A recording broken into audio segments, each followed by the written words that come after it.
Yahudah to keep me from this worldly trash. Being apart, circumcise my heart, transform my life, create me a purpose. I want you to set me apart. Move me with anything that's like within me, guide my heart. And spirit and true. Spirit and true. Hey. Spirit and true. Spirit and true.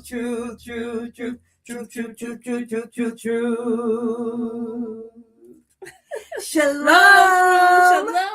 Hey, and welcome to Keeper of My Sis. I am Prophetess Yahca'Anna. And I'm Yasatari. And we welcome you on this beautiful Truth-Filled Tuesday. We're over here, baby. Ooh. You gonna get the truth. And nothing but the truth. So help us, YAHUAH. Welcome in. Come on in, y'all. Come on in. Get this tea. Today we are back at it with the book Black AF History, the Un-Whitewashed. Ooh. The Un-Whitewashed. Un-Whitewashed. The Un-Whitewashed. Yes. History of the Negro man and Negro woman. If you don't have this book, I advise you to get it. It's a good read. Ooh, it is. It is a really good read. So we're going to be diving back into this today. And we're excited about it. There's so much going on. And it's all about us. Everything that's going on in the world today is all about us. Well, that's why I keep telling you, Negro men and Negro women, sit back and relax. Keep your nose out of what they doing. Come on. Don't even concern yourself with all that. Get away from them. Ooh, separate. Separate. Stop and separate. Get away from them. Let them be at their own devices. Destroy themselves. Come on. We have nothing to do with their politics. We have nothing to do with their government. We have nothing to do with their anything. Their religion. Their religion. Come on, bring it. Nothing. We have nothing to do with any of that. And stop being foolish and stop worshiping the same God that they worship. You're worshiping a false deity. Well, I've been calling on Jesus all my life. And you've been calling on Lucifer. Because Jesus is Lucifer. According to that Bible that you love so much. The bright and morning day star. That is the image on wood that has no knowledge. Does not save. And they that worship it have no knowledge. Isaiah 45:20. The Bible talks about that Bible that you love so much that you don't read. It talks about the graven image. Well, hell, what's the graven image that's across the whole earth? That cross and that man hanging on that cross. The one y'all call Jesus. Or Yahushua. Or Yahushua. Hanging on the tree. Hanging on the tree. Hanging on the what? Wood. That's the idol that you worship.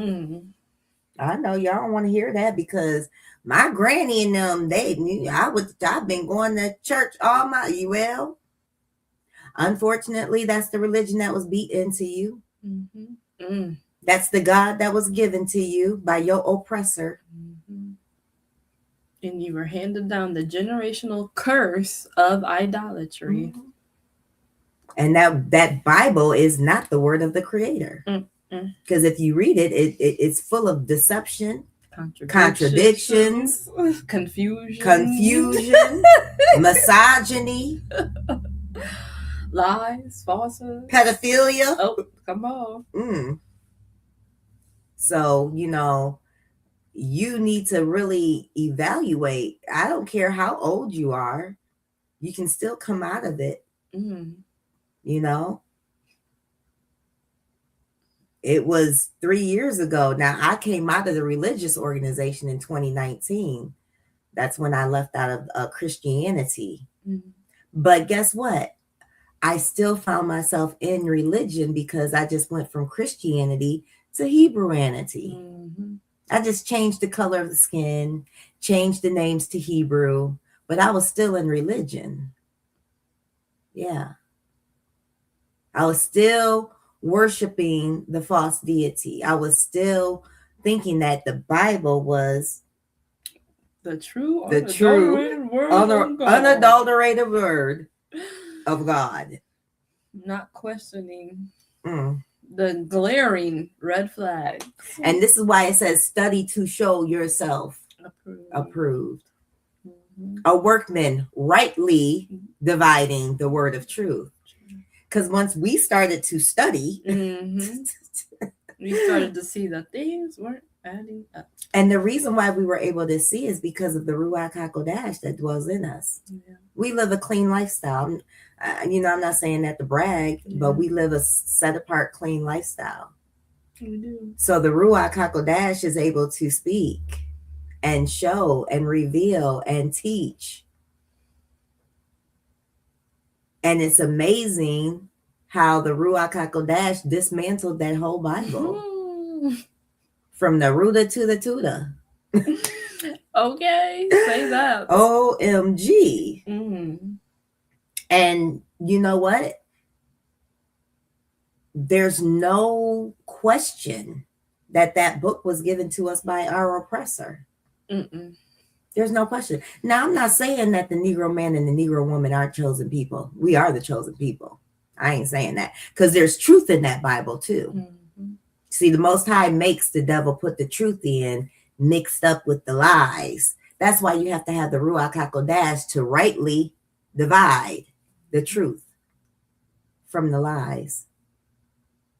Now, yeah, the Negro man and the Negro woman, we show enough the chosen. We show enough the chosen, baby. Yes, we are. The divine. The divine. Woo. First creation. And that's my assignment is to wake my people up and let them know to come back to their divinity. Yes. Come back to your divinity, your righteous ruler, a righteous judge in this earth. We are to be taking dominion, subduing, being fruitful, and multiplying in this earth. The earth is our inheritance. The earth belongs to us. I'm not talking about a piece of land. Y'all talking about, we going back to Israel. No, the chosen get the whole earth. Do you understand that? Forever. We get the whole earth and the fullness thereof. Yeah. But religion wants you to think you just get a piece of land. Canaan. Israel. No. The whole earth belongs to us. That's why we're everywhere. We're everywhere. They hide us. They put us in the projects. They put us in the ghetto. Our enemies rule over us, but this earth belongs to us. That's right.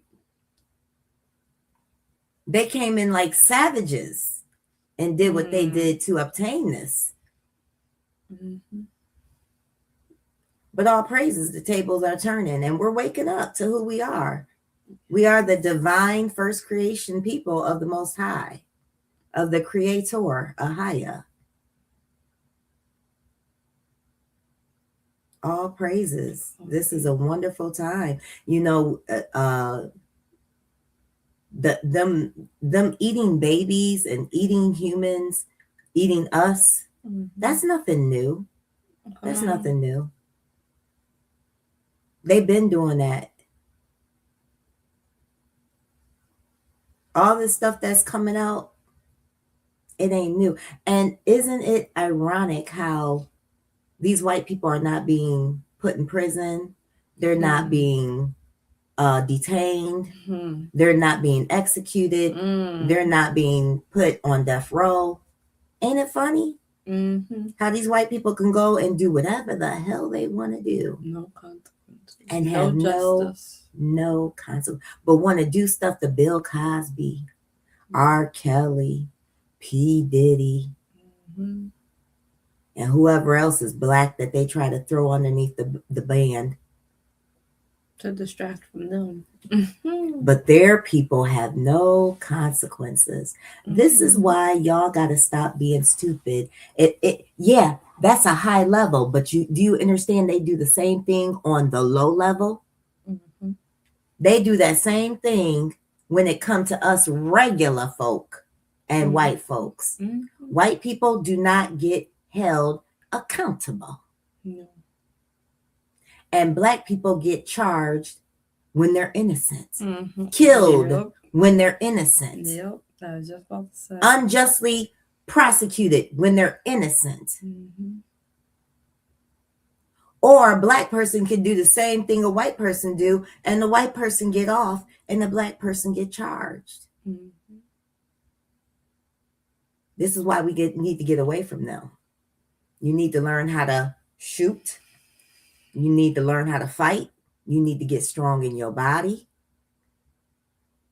You need to learn how to get along with your people and be more understanding and caring and empathetic for your own people. You need to get away from these heathens. You got anything to add? No, I was. You just said it about how many of our people were innocent and they were executed or charged and imprisoned, and there's no justice. You know, and it's like we was talking the other day. If our people just understood, if we just stop. Yeah. They have no power. They have no power. The power belongs to the divine. You hear the divine, Negro man and Negro woman. We are the majority. We are the power. And like she said, this earth belongs to us. Yes. All we have to do is take it back. Take it back. That's it. That's all we got to do. That's it. Immediately shut their stuff all the way down. Stop going to their facilities. We can do it right now. Yep. Right now. All you got to do is stop. Stop paying them taxes. Stop paying them bills. Stop going to them jobs. We come together. We come together. They can't come. We come together. And anybody that got their mentality, they can't come. If you're in love with the heathens, you cannot come because you are a traitor and you are a danger to us that's trying to get away from them. All we need is love. I hear somebody right now. Well, we just gotta walk in. We've been walking in love for over 400 years. And it's gotten us nowhere. It's gotten us where? Nowhere. If anything, it's gotten us in a worse condition. Come on. Trying to love these devils. That's right. Come on. Well, they're not all like that's nice. I'm glad they're not all like that. So they'll understand that why we trying to get away from their ass. And that's why what we're doing is so important, because our people don't understand the severity of their miseducation and the things that they were purposely not taught. These are not just stories. These are real historical events that happened. These are real inventions that were stolen, real murders, real sexual assaults, real lynchings, real oppression, real cannibalism. Yes, all of these things. Can you imagine what they did to our babies, our little girls and our little boys? If they'll do the unimaginable to their own children, come on. Can you imagine what they did to our babies, our children? What they're still doing with their white women working in the medical fields and being caught breaking our children's bones. That heifer got 3 years. You know she ain't the only white woman that's been doing wickedly in the medical industry. That's where they go to do their wickedness, to do their serial killing.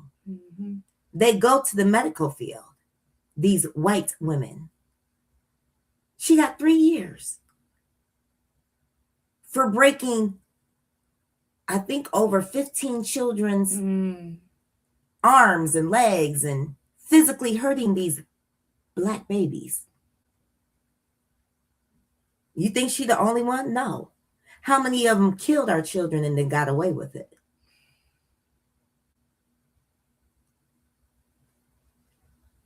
So that's where these demons hide. They hide in the hospitals. They hide as nurses and doctors. They hide as judges, police officers, teachers. Yeah, you better be anointing your child. Let me tell y'all something. My grandbaby, my eldest grandbaby, when she was just started kindergarten, my baby, she did not like going to that school. And she would scream in terror.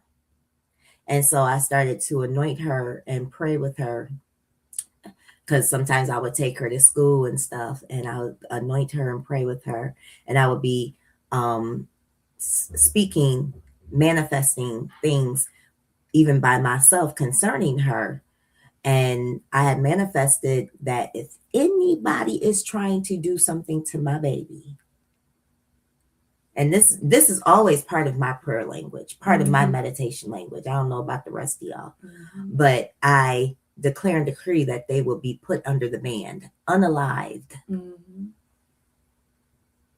Suffer a witch not to live.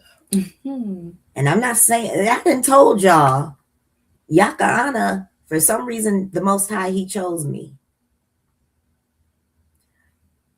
Her teacher was put under the band. Immediately. Immediately, her teacher was put under the band. Within maybe 2 months, my baby got a new teacher, and she stopped all that screaming and stuff. She stopped all that screaming. So you don't know what these teachers is doing. And I ain't gonna lie, it was a couple times when I took my baby up there, I knew something wasn't right about this lady. And she was put under the band.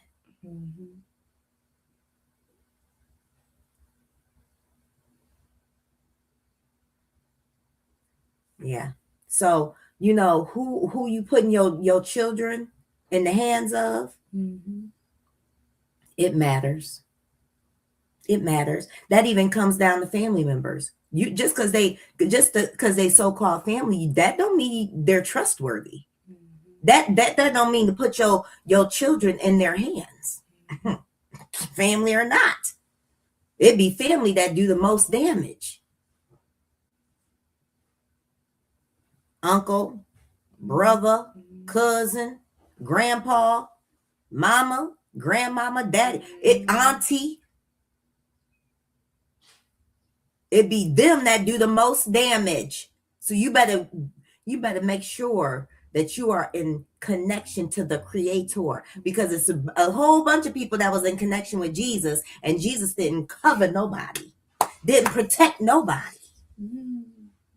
Come on. If Jesus so real, why he ain't healing now? He not healing nobody. Well, he healed me. No, he didn't. You put down that candy bar. You stop doing all them damn drugs. You stop drinking all that alcohol. You started working out. You started eating differently and eating healthy food. That's what healed you.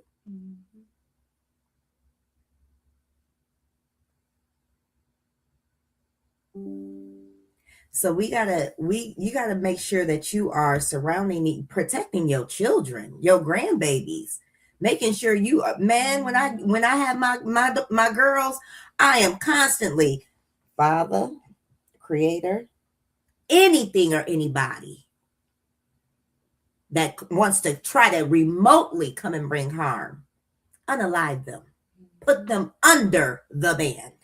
Immediately. But y'all not using your power. Come on. You're not speaking. That's why they say your tongue is like a two-edged sword. Yeah. You can either bring what? Life or death. Mm-hmm. You don't need no church. You don't need no false religion. You were born with the power to manifest. You were born with the power to declare and decree in this earth. Come on. You were born with the power to bring in existence what you want to happen. Mm-hmm. Mm-hmm. It's up to you to work it. It's up to you to become the manifester that the Creator created you to be. Mm-hmm. He created you to take dominion. Yes. He created you to manifest. He created you to subdue. Mm-hmm. Be fruitful and multiply. Bring into fruition. He created you that way. But religion got you going on, Jesus. I won't let go. I'm gonna hold on till a change comes. What you holding on to? What are you holding on to? When you're supposed to be activated. Mm-hmm. You're supposed to make it happen. Boy, we've been given some stuff. We have. And we got to tear it down. Because when our people come into this divine way of understanding and thinking, when you start walking in your manifesting power, oh my goodness, we're going to take over. It doesn't matter how many bombs they got. It don't matter how many guns they got. It don't matter how many weaponry they got. They can't stand against us. No. You got to come into your manifested power, your divine nature. No weapon formed against us will prosper. And every tongue that rises up against us is condemned. That's right. So it's up to you.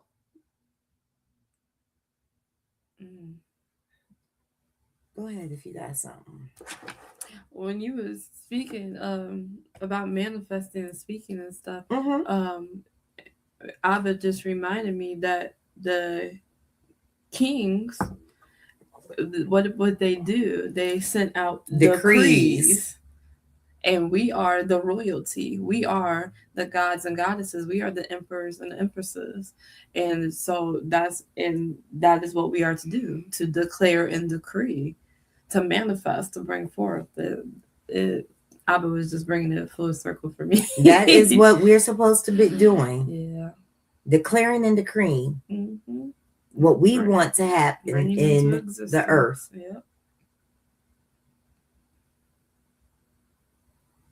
That's our creative responsibility. What a beautiful one it is. And who dare tells a king or queen like that their decree is whatever? You know what I mean? Like who? That's the thing. You can't stop a declaration of royalty. No. And this is the crazy part about it is your enemy knows this. Come on. That's why they gave you religion. That's why they try to tell you that root work and working with leaves and working with the earth and stuff. They try to tell you that was voodoo. But then they give you pharmakia. They give you their own witch doctors to poison you. None of their medications ever brought healing. Their medications brought other what? Ailments. That's why they got a list of what? Side effects. Yes. But gonna tell us that holistic healing, working with herbs and roots and working with the leaves of the tree and working with the water and the elements, even working with the crystals and the rocks, and they're gonna try to demonize these things. And sound. Sound brings healing. They demonize these. Why you think they take away all the bells? Bells used to be everywhere. Because bells make a sound that bring what? Healing. Mm-hmm. But they demonize these things. Mm-hmm. These things that don't give you what? Side effects. Mm-hmm. They're trying to take away the fruits and vegetables with seeds because it trying healing. Well, that's what trying to take it away. Yeah, they are actively taking it away. Yeah, because it brings healing. Seeds bring healing, mm-hmm. and they have taken away the seed out of the fruits. Mm-hmm. Seed bearing fruits. Mm-hmm. Anything that has a seed is a fruit. A cucumber is a fruit. Mm-hmm. A tomato is a fruit. Mm-hmm. Hot peppers, jalapeno peppers, they have seeds in them. Those are fruits. Mm-hmm. Bell peppers are fruits. They have seed. Mm-hmm. And yeah, our enemy, who's a blood-sucking, flesh-eating, carnivorous cockazoid, mm-hmm. they don't care about removing the seed from the fruit because they know it really don't do nothing. That's not their food. It's our food. Mm-hmm. So that's why they remove the seed from the fruit, because that's the food that Father gave us, melanated, brown and black skinned Negro men and women, for us to eat. Mm-hmm.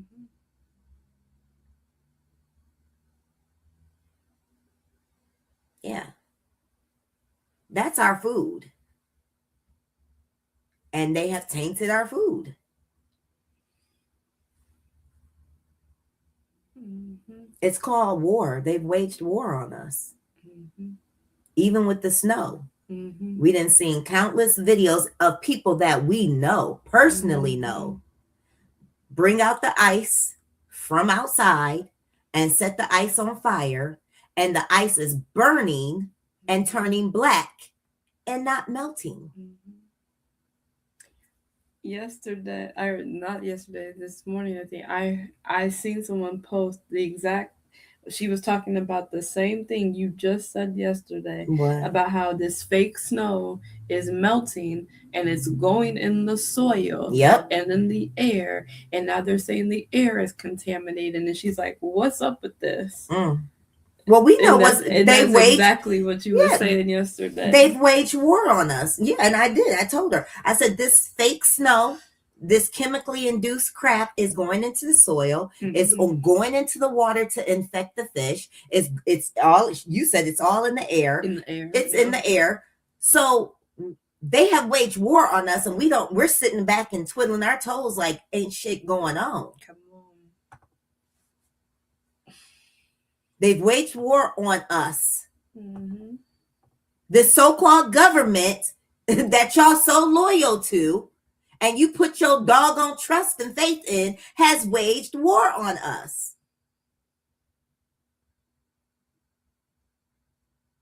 You can tell the snow used to sparkle. Real snow used to sparkle. There was no sparkle in none of the snow.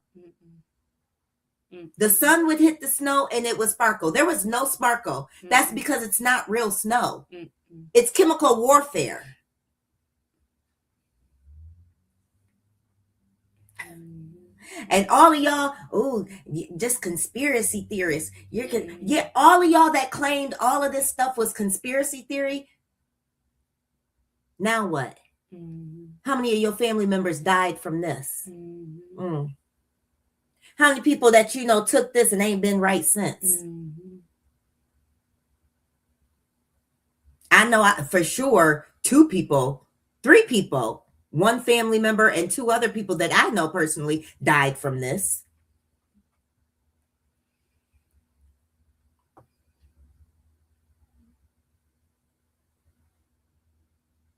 So what conspiracy theory? Mm-hmm.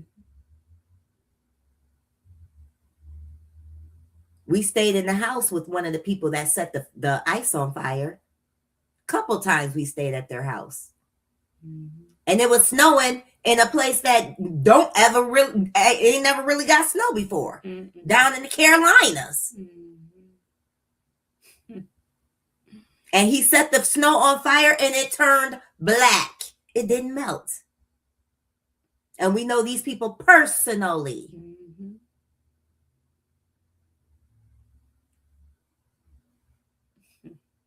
Do you know that we've been waged war on? We are in a war. Mm-hmm. We're in a war. And they want to take away all your freedoms. They want to depopulate the earth. They want to take away anything that you have. If they want to monitor it and control it. Mm-hmm. They want to control where you go, what you do, how long you stay. Mm-hmm. Is that freedom? Mm-mm.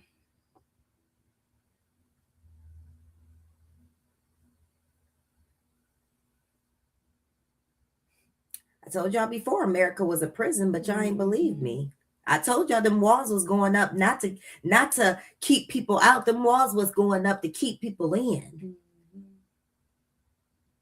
Now they about to start making detention centers all over the place as if we don't have enough prisons. Now those that don't comply with the new governmental system, mm-hmm. they're going into a detention center. Y'all gonna see these detention centers popping up everywhere. Everywhere. For non-compliant people. Mm. Or you can comply. You can comply. But there's consequences that come with complying too. Mm-hmm. Believe that. The one world order is not coming. It's already here. It's not coming. It's already here. How many places you know they went cashless? Mm-hmm. And counting. It's already here. Mm-hmm. It's not coming. It's already here. Mm-hmm. They have desensitized you. They have normalized the unnormal, and it's already here. They don't mind doing something really traumatic now because you guys are used to traumatic. Mm-hmm. You're used to it. The pandemic was something that really let them know you'll comply. Mm-hmm. When they do something crazy and off the wall. You'll comply. And when the pandemic came, yep, you was complying. Mm-hmm. You was wearing your mask. That was doing nothing for you, but taking away pure oxygen out of your system. You were wearing your mask as they told you. You were standing away. You were in your line. You were complying. You didn't go outside. You stayed in your house. You didn't interact with your family. Ain't that what happened? Mm-hmm. Mm-hmm. That's exactly. Not in my household, though. We was feasting. Oh, this was when I was still when I was real big in Hebrewanity, honey. We was having feast days. Oh, we was having parties, honey. And nobody was wearing masks. I didn't even allow that. Take that off in my house. We don't do that. Take it off. And we was having good times. Sure was, all through the pan. I told you that year 2020 was one of the greatest years of my life. I had a great time while everybody else was panicking. Right. I had an amazing time that year. It was life-changing because I was walking in obedience to the Creator. Mm-hmm. Yes, I was still kind of in that Hebrewanity stuff, but I was listening to the Creator. It was a journey. It was part of my journey that I had to go through. Mm-hmm. But it was an amazing year, sis. Yeah, it is. But our people, we need to understand where we are right now. We are in a war. Mm-hmm. And it's all about you, Negro man and Negro woman. Mm-hmm. It's all about you. You are the human species. Mm-hmm. You are the divine Creator's seed. You are the children of the Most High Creator, YAHUAH. Come on. And it's all about you. Everything that's going on is all about you. And to make things so simple, He just wants you to come out of false religion, stop worshiping idols, take your authority as royalty Take dominion, subdue, be fruitful, and multiply. That's what he wants you to do. Mm-hmm. All this other religious bullcrap, that's not him. He's not in it. He's not in it. Mm-hmm. He wants you to develop your craft. He wants you to develop your craft. Whether you're a healer, whether you are a therapist, counselor, whether you are a someone that creates and builds things, whether you are a architect, a fisherman, he wants you to develop your craft. Whether you work with oils and you work with healing methods, whether you are a healer through touch, he wants you to develop your craft and take it to another supernatural level. You need to understand that they've demonized so much. They have demonized so much and told, ooh, religion told us, don't do that. Ooh, that's wicked. That's witchcraft. But them niggas got you drinking blood and eating flesh. Worshiping idols. They telling you boiling leaves and burning sage and boiling this and is witchcraft, but they got you eating blood and drinking flesh. You've been lied to by your oppressor, and the people that look like you, they're still perpetuating the same lie that your oppressor gave.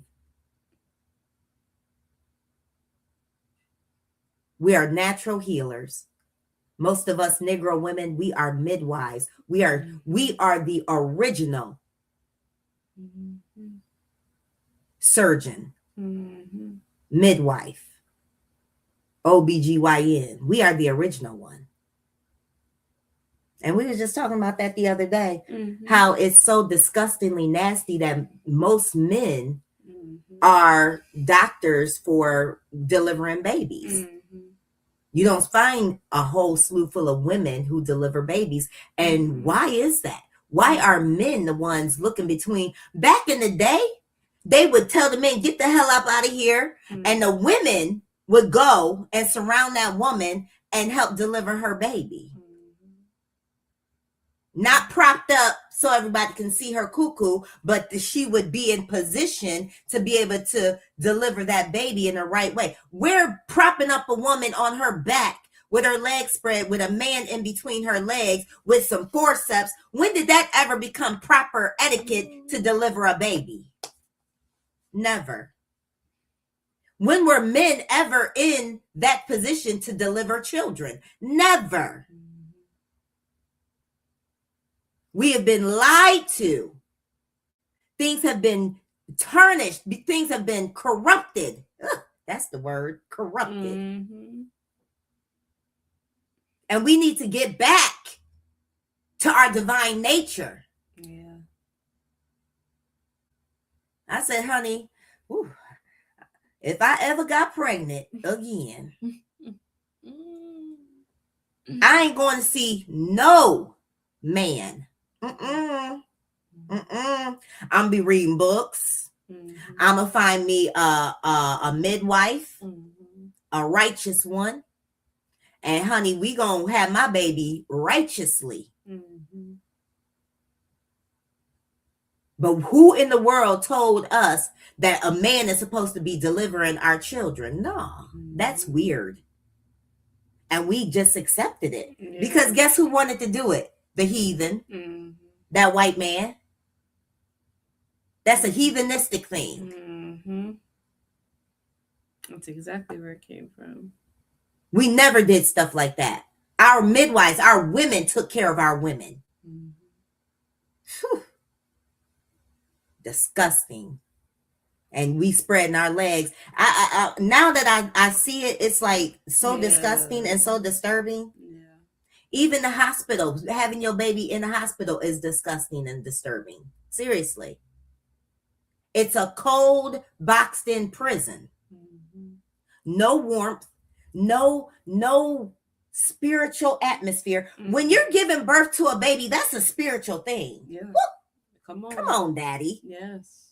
When you're giving birth to a baby, that is a spiritual thing. But they got you in a cold ass prison with your legs cocked open while you laying on your back, and they got 150 million people standing around you. They are strangers. You don't know what kind of spirits these people carry. And then they want to wisp your baby away. Soon as that baby come out, instead of putting that baby on you and letting that blood come from the placenta through the umbilical cord to the baby,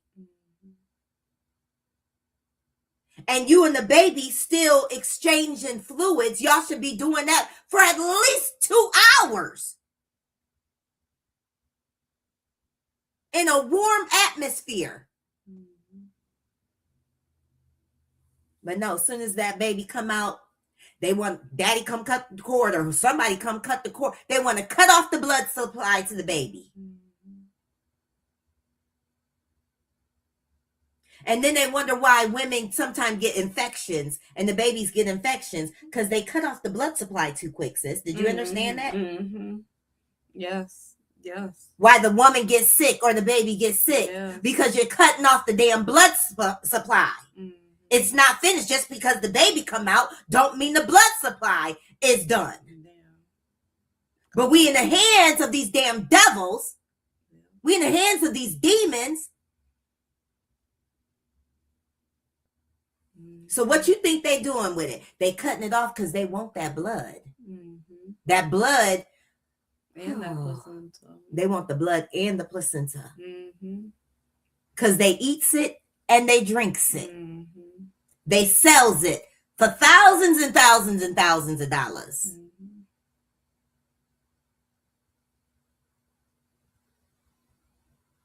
They don't discard that stuff.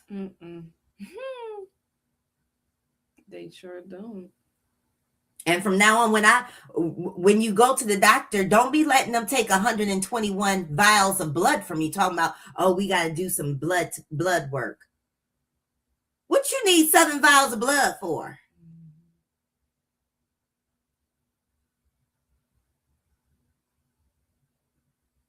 Y'all better start manifesting, speaking, declaring, decreeing that when you go to these doctors' offices, when you go see these wicked ass people, you better be covering yourself.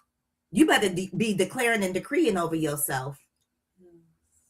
And I ain't talking about pleading the blood of Jesus, pleading the blood of Yahuwah. Ain't nobody we don't do that. We don't deal in blood. That's the difference between the righteous and you Christians, you religious folks. We don't deal in blood. YAHUAH the Creator said, the shedding of innocent blood is what? An abomination. Daddy said, don't eat blood. He don't even want you touching blood. But they got you doing communion, satanic rituals, drinking blood in your church. Tell me. Somebody lying. And I know it ain't the Creator. Is it normal to drink blood? Then why are you doing it at your religious organization? Why are you play acting like you're doing it? Well, we're not really drinking. Why are you symbolizing it? That's satanic as hell. Why are you symbolizing eating flesh? When we got people literally drinking blood and eating flesh as part of satanic rituals. Come on. The same ones who gave you the religion in the first place. This you don't want to miss this coming Saturday. Are you leaving with your family this weekend? No. Oh. you don't want to miss this one, because it's called the Occult of the Bible.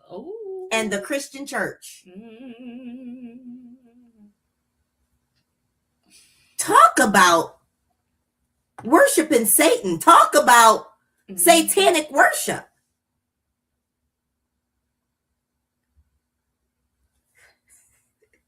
Don't get mad at me. It is what it is. And our people are writing books Our people are on social media declaring and telling you, get out of this nasty, wicked religion. But if you want to continue to keep a deaf ear, that's you. Come on. That's you. That's you. You'll have to deal with whatever comes with that. You'll have to deal with that. But you ain't doing nothing. You Christians, you Hebrewanity folks, y'all not doing nothing different than the Satanists. You still worshiping Lucifer. Whether you call him Yahushua or Jesus. That's the bright morning star, as sis said. Isaiah 14:12. Revelations 22:16. That's still day star. Cast down from heaven. And see, that's the thing. I'm so glad that Father allowed the truth to be put in that Bible too. Yes. See, that's the thing. With all the deception in that Bible, he allowed the truth to be put in there. That's why me and sis is where we at. Because we didn't just stop. Look, so many of y'all just stop at a certain point when it comes to reading and religion and stuff. And when things come up that you don't understand, you're like, that's weird. Or that doesn't make sense. Or you know it's a contradiction, but you what? Ignore. You ignore it. I'm so glad the Most High put a ruach in us to not ignore. Yes. When we see the deception. Yes. To question. To research. To seek. To knock. To ask. Come on. Come on. Come on, sis. Y'all's in a satanic cult. And then they want to look at us sideways. Like y'all pretending to drink blood and eat flesh. Y'all baptizing people in idols' names. And baptism is satanic practice anyway. They do that in the satanic world. The satanic religion, they baptize too. Your Egyptology, your Hare Krishna, your Mithranian religions, all these other religions, they do satanic baptism. They do baptism. Yeah. So what's the difference between you and them? Nothing. Oh, and like you kept bringing out with the new boy. Come on, Daddy. So if you remember, she kept talking and told y'all to watch the new boy. And as soon as that lady baptized him on his forehead with the cross, he lost his power. He lost his divinity, because that ritual is a symbolism of death. And we are eternal, immortal beings. So when you partake in that, you are cursing yourself with death and stripping yourself of your divinity and power, like she's been bringing out. All praises. Sweet Daddy. That part. Sweet Daddy. What she just said. Tell them again. When you this is how satanic baptism is. Tell them again. So baptism symbolizes death, and when you do that as a divine, eternal, immortal being, you're cursing yourself and taking away your immortal and eternal divinity, and cursing yourself with death. And stripping yourself of your power and your divinity when you partake in those rituals of baptism. And they even say that when they baptize you. Christening. Yeah, they even, and christening. All y'all going to put your baby under the water too. But they even say that when you go to baptism, that you're dying and rising or whatever. Like in those mythological stories. In the mythological stories. Where they died and resurrected. Most High Creator ain't got nothing to do with that. No, because his creation is eternal and immortal and divine and perfect. There's no need for that. Come on, sis, make it make sense. How did any of this make sense to us ever? It's the divine, the Most High. He's all about life. Yes. And life more abundantly. Come on. He's all about life. Not death. He created us to live and to take dominion and subdue and be fruitful and multiply, not die unto death. That's why you know Jesus Christ, aka Lucifer, aka Yahushua, is wicked, because he's always telling you to die.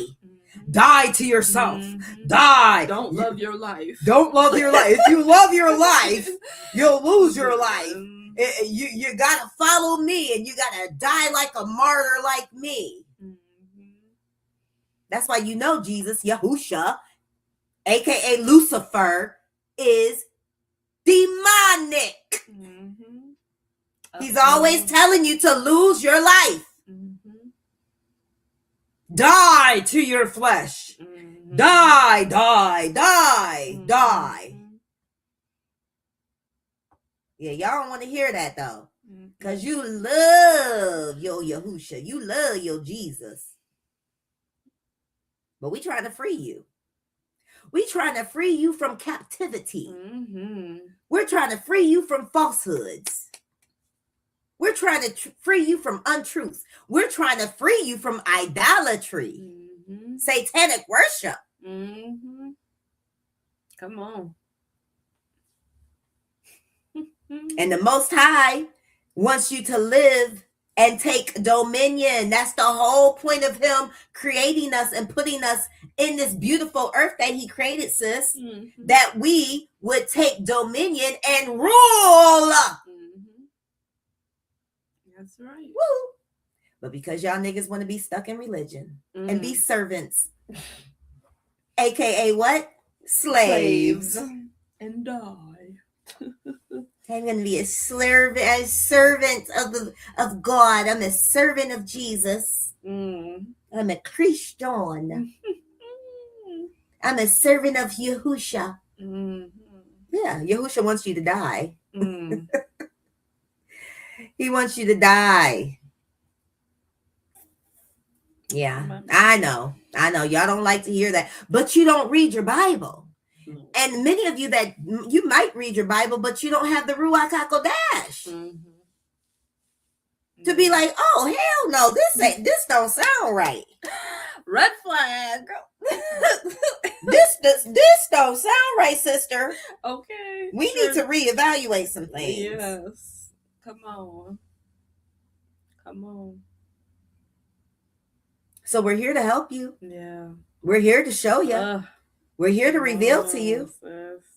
So you don't want to miss this Saturday, Shabbat, because we're going to reveal the occult of Christianity and the occult of the Bible. It is what it is, I know. We said the same thing when Daddy started showing us all this. We was like, what? What is going on?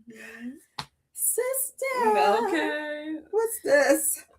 We was like, what? Clutching our pearls. Okay. Honey. Real. Okay. We were drinking blood and eating flesh. We were being baptized in satanic ritual. Oh. Jesus, Yahushua wants us to die.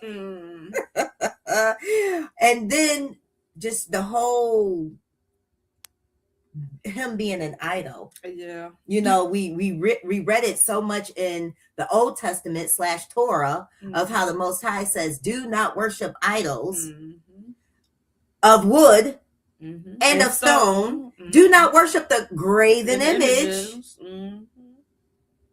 And what is the greatest graven image we see now? Jesus, the white man Jesus, all over the earth. It's a graven image. And he is worshipped by most Black folks.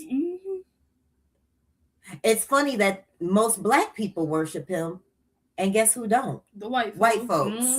I was just about to say that. White folks don't worship Jesus. It's a lot of white people that do not worship Jesus at all. How ironic is that? But Black folks is worshiping Jesus. Yeah. There was a video circulating not that long ago that you shared with me, and this guy was going around and he was asking people if they know Jesus or believe in Jesus or whatever. Oh yeah. And he asked mostly white people. He asked all white people except for one.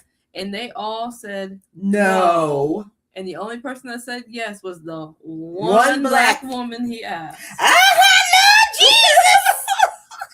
I love Jesus. You better believe it. I said, oh shit. That's exactly how she did it, though. That was not an exaggeration. You better believe it. That was not an exaggeration at all. I said, oh my God. Ooh. Oh. Yeah. And that's how our people look all the time. Ignorant as hell. Stupid. Very. Stupid and ignorant. Yeah. That's how I used to be. Me too. Me too. You couldn't tell me nothing about my Jesus, honey. Ooh. Because white people, we went over it, that white people worship their Jesus differently because they have this supreme white supremacy value that they are above because Jesus is white, right? They put this collective, this propaganda of white Jesus all over. So they have this, he's white, we're white, right? So the white people that do worship Jesus, it's like a I'm better than you type thing. And then black people, when they worship Jesus, it's, oh, I'm trying to get there. I'm not good enough. I'm not worthy. Who told your ass you ain't worthy? The white man. Who told that filthy stinking ass Bible did? He said your good that Bible said your good works are as filthy rags. What? Filthy rags. How your good works gonna be filthy rags? That don't even make sense. If you doing good, but he said your good works are filthy rags if you don't what? Believe in me. If you don't confess me. If you don't trust in me. Come on, sir. That's a contradiction right there. Cause that same Bible says a man reaps what he sows. Oh. Say that again. That same Bible that tells you that your good works is as filthy rags. That same Bible says a man shall reap what he sows. Oh my! So if you're sowing good works, then good. How are they filthy rags? Make it make sense. And this is another occulted thing about the Bible, because the Bible says this, sis. Listen, they say your works are as filthy rags because guess what? They want you to live in sin. And then they turn around and tell you, well, if you just confess your sin, you're going to be forgiven and all is well. You better ask the Catholic Church. You better go to your Christian church and say, I did such and such a wicked act. I confess. Please forgive me. Blah, blah, blah, blah. And this false ass occultic satanic religion is going to say, yeah, you did that wicked act and you cut that little girl in her vagina area and you did this, but God is going to forgive you. You had sex on your husband and God is going to forgive you. So your sin is forgiven. This is a satanic cult. Because like she just brought out, as a man soweth, that's what he's going to reap. This is why they don't want you talking about karma. Because karma is the same thing. And it tells you that what you put out in the earth, you're going to get back in the earth. Religion don't want you dealing with karma. Oh, that's hokey poke. That's witchcraft. No, it's not. No, it's not. Yeah. And that's why all these people that go to these churches and stuff, they are still full of wickedness and sin. But they think that They tell and lie to folks, telling them Jesus paid it all.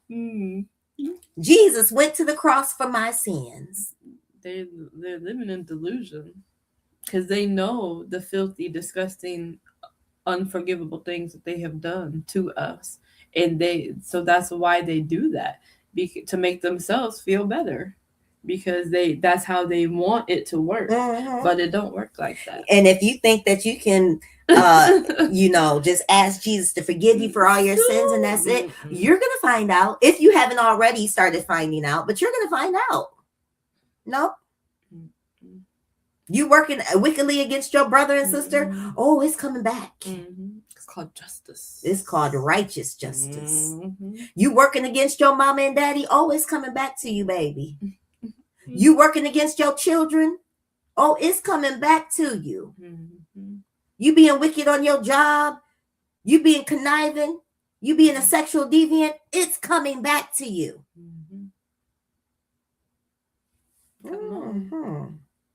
You a wicked ass politician. I don't give a damn who you are. You ain't even got to be a Christian. What you sow into this earth is coming back to you. So you can let Christianity lie to you all you want. Oh, I've been forgiven. Oh, you still gonna get your ass kicked. You still gonna get that justice. Yeah. We all got to get that justice pill. So if you've been doing good, oh, good justice is coming to you. Yeah. And if you've been doing wickedly, that justice coming back to you. Yeah. I don't know where you thought you was going to just get out of, because you done prayed real hard to Yahushua. I asked Yahushua to forgive me. Yeah. Well, like you even said earlier about how they don't get any consequences. Hello. They think they think that that's how that works. No accountability, no consequences. Oh, you gonna get it. And see, this is the beautiful thing about the Most High. He gonna get you where it hurt. That beautiful thing called justice, he gonna get you where it hurt. Some of y'all don't care about your children. So he not gonna go. He not gonna get your children. So he gonna get you. He gonna get you. He gonna get the thing that you care about. Woo! Come on, you speaking. He gonna get the thing that you care about. So some of your retribution ain't gonna come to your children because you don't really care about your children. But it's gonna come to what you care about. And then some of y'all love your children, and you did wickedly. And some of y'all love your children. So what you did, that karma gonna come back to your children. And you're gonna have to see your children suffer. That I'm just saying all that to let you know daddy gonna get you where it hurts. But you know what? The opposite happens too. Karma happens in the opposite way. So if you're good, that good gonna come to you. Woo! That's right. If you've been a bearer of justice and truth and right ruling and an upright person, oh, that's coming back, baby. And guess what? It will also be a baruching or a blessing to your children. So keep doing righteously. And righteously is coming back to you. But for all of you doing wickedly, that's coming back to you too. That's guaranteed. You can cash that check. It's guaranteed. But we need to understand as a people where we are. And we are in a position now where y'all need to make some huge decisions. There's some stuff going on there. 2026 is bringing in a lot of stuff that's going to make you make some decisions. You're going to have to make some hard decisions. Whoo-wee! You're going to have to make some hard decisions.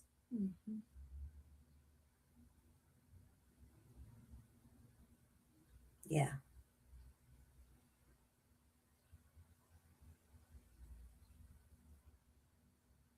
Don't sell your soul. Don't do it. If you love the Creator, the Most High, manifest that he's making a way for you to disconnect from this wicked world. Manifest that. Declare it and decree it in your life. For not just you, but for the other righteous people. Mm-hmm. See, when I pray, I don't just pray for myself. I pray for all of the righteous. Mm-hmm. I don't pray for the wicked. Mm-mm. I pray for the righteous. Mm-hmm. So when I manifest, when I meditate, when I'm speaking and making petition and supplication and declaring and decreeing, I don't just do it for Yahca'Anna. I do it for all of the righteous. Yeah. But it's time for us to disconnect from our enemies. It's time for you to come out of this wicked religion. Mm-hmm. You got anything? That was amazing. That, man, take heed. It is time. It is time. It is time. It is time. It is. Ooh, and I'm glad we are encouraging the righteous to have the power and the strength and the courage, the boldness to make those decisions wisely. Yeah. Believe me, you'll be better for it. Mm-hmm. Make the righteous decisions. Mm-hmm. You'll be better for it. Yeah. All right.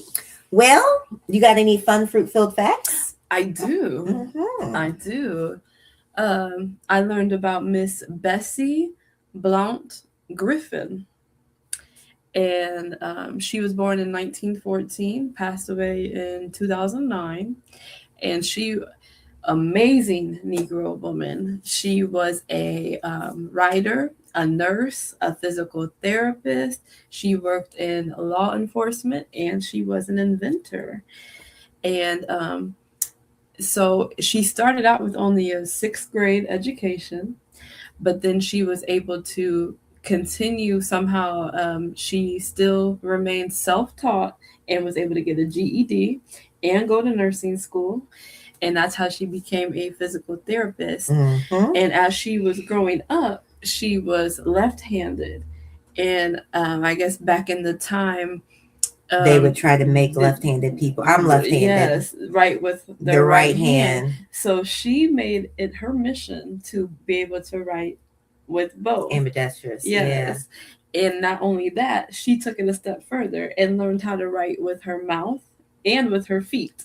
Okay. Which actually, it all tied together. Daddy was setting her, YAHUAH was setting her up for her future endeavors, because when she was a nurse and a physical therapist during World War II, mm-hmm. she helped a lot of amputees. And so she taught them how to, and they would lose limbs. And so she taught them how to make use of the limbs that they had left and be independent. And she was speaking life into them. And this is when she created a electric feeding apparatus where they would be able to bite on a tube, and one portion of food would come down so they could feed themselves at a time. And she took this idea to the VA, but they actually denied her. And so she ended up giving the patent. Not the basically, but I forgot how exactly they worded it, but to the French. She ended up giving her idea over to the blueprint. Okay. to the French. Wow. And then she also created some type of mechanism for the neck to help you keep like a bowl or cup close to you. Mm-hmm. And then she also created that kidney shaped basin mm-hmm. that they or they use it in surgeries to put stuff mm-hmm. in. And so she invented all that, and the VA turned her down on that invention too. So she ended up she did get a patent for sure for that one, but she also gave that to another group of people as well. And she so after her time as a physical therapist, she went into law enforcement and used her skills for what's it called? The skills that she had used with the writing with both hands and with her mouth and feet. It's called she did a paper on medical graphology.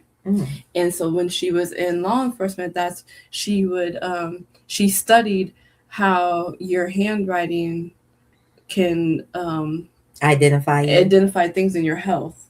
Yeah. Like it can. She made the by studying your handwriting, you can tell certain things about your health, like by your writing. So the CIA and FBI and stuff is using that in forensics. And that's what she did. Yeah.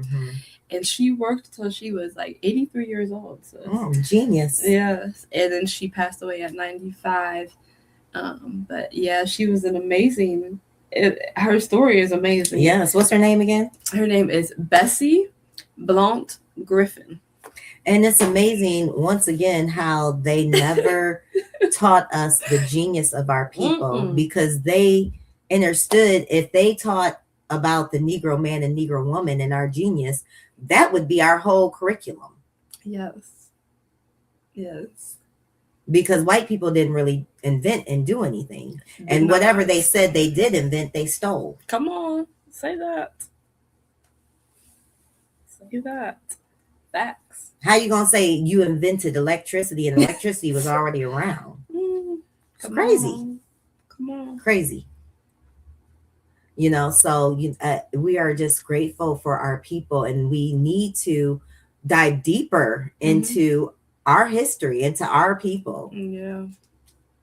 I'm just grateful that, we are waking up for such a time as this. And my declaration and decree is that me and you both be around for a long time to see the vindication of the righteous. Agree. Yeah, that's my declaration and decree, that me and my sis over here be around for a long time to see the vindication of the righteous. And so I'm excited about that. Not that we are afraid of death, because baby, we understand. We reincarnate, we come back, we transform. It's just a transitioning for us. You know what I'm saying? We live forever. And that's what I'm telling y'all, when y'all take these shots and stuff, when y'all take these different things that the enemy is giving you, and he's waging war on us. You know why? Because he knows that we live forever, and they don't. They don't live forever. When they're put under the ban, they're put under the ban. And they have given us this false hell. See, this is why you got to get out of religion. They give you a false heaven, and they give you a false hell. Sure do. They know that your future is if you're righteous, you will inherit this earth forever. Forever. They understand this. And they're trying to kill the divine DNA of your body. They're trying to kill us. They're trying to reconstruct our DNA so we're no longer divine beings. They're trying to kill that pineal gland. Oh, but it's cracking wide open. Man, that oil is flowing. Yes. That oil is flowing. Hey. That oil is flowing. That oil is flowing. This is why you better get out of satanic religion. Yeah. Don't get baptized. Don't do it. Watch the movie on Hulu called The New Boy. Watch it. As soon as that boy was baptized with that water and she put that cross on his head, he lost his power. The power she got scared of and was crying out that it was wicked. And that's what these heathens do. Mm-hmm. Because they have no power. Mm-hmm. They want to make us powerless. Because they're envious of our power. Because we're stronger than them. Not just physically, but spiritually. We're connected to the divine. Mm-hmm. So we have supernatural powers. And as long as you're in religion, you will never operate supernaturally. Ever! You're never gonna do it. No. You're under a spell curse. All right. Mm-hmm. Well, I'm glad that young lady was using her gift. Mm-hmm. And she was using her gift to help people. Mm-hmm. Everywhere she went. No. I keep telling y'all what's up is really down. Mm-hmm. And what's down is really up. What they told you and what they demonized, mm-hmm. you need to go back and reevaluate. Mm-hmm. And then you need to look at what they condone. Mm-hmm. And what they call spiritual and what they call holy. And you better go and reevaluate what they call righteous and holy. You better do some serious research. Mm-hmm. For yourself. You ain't just got to believe what I say. Go research it for yourself. Mm-hmm.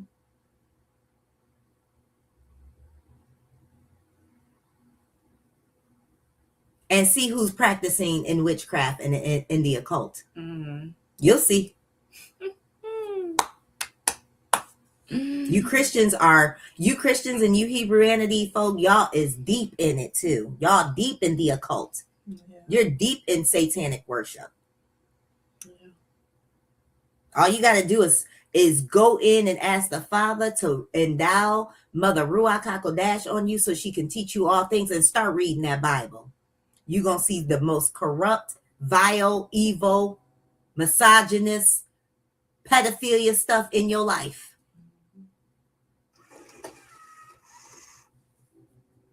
And it's in the Old Testament mm-hmm. and the New Testament. Mm-hmm. Sure is. Sure is. All right, that's all I have for now.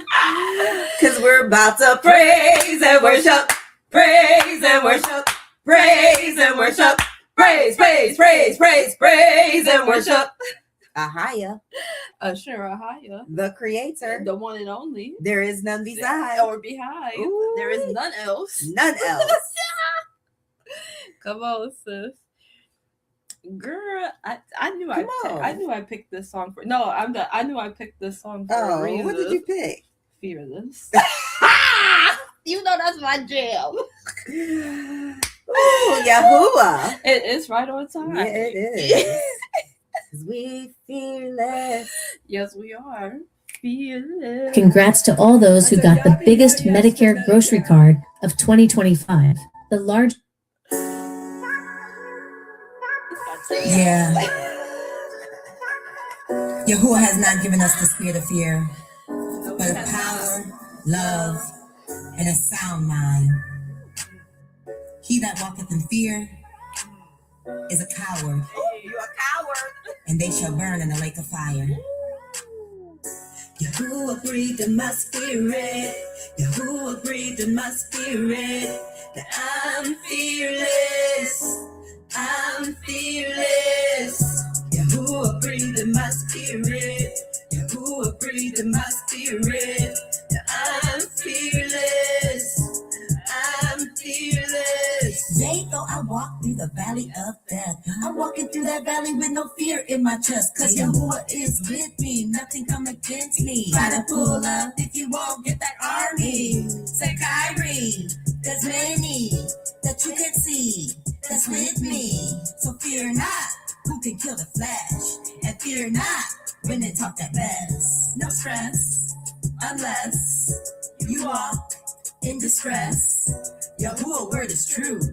If you walking in fear, the lake of fire is for you. YAHUAH breathe in my spirit. YAHUAH breathe in my spirit. I am fearless. I am fearless. Yahuwah breathe in my spirit. Yahuwah breathe in my spirit. I am fearless. I am fearless. You think I'm all cute and cuddly. You think I'm all sweet and bubbly. Yeah, that's right, that's who I is. Tell you let the preacher out here come a lioness. Don't mess with the daughter of Zion. I know that when you see me that you think I'm really harmless. Well, that's true unless you the wicked. When the ruach come up on me like Samson, you can get it. Cause I'm fearless. My daddy said, I'm fearless. Let me shake these dreads. I'm fearless. When the ruach come up on me like Samson, you can get it. Yahuwah breathe in my spirit. Yahuwah breathe in my spirit. And I am fearless. I am fearless. Yahuwah breathe in my spirit. Yahuwah breathe in my spirit. And I am fearless. I am fearless. I am fearless. I am fearless. I am fearless. I am fearless. Breathe in my spirit. You breathe in my spirit. I am fearless. I am fearless. Breathe in my spirit. Yahuwah, breathe in my spirit. Breathe His life in me. I'm fearless. I'm fearless. Fire. Fire. Oh, yeah, I was feeling that.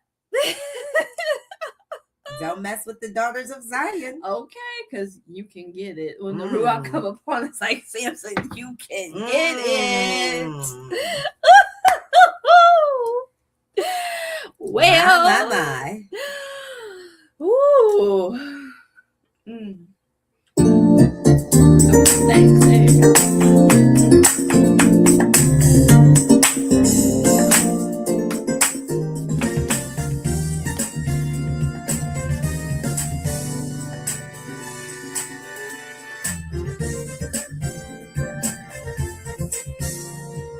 Oh, give thanks unto my Yah, for He is good. Yes, He is good.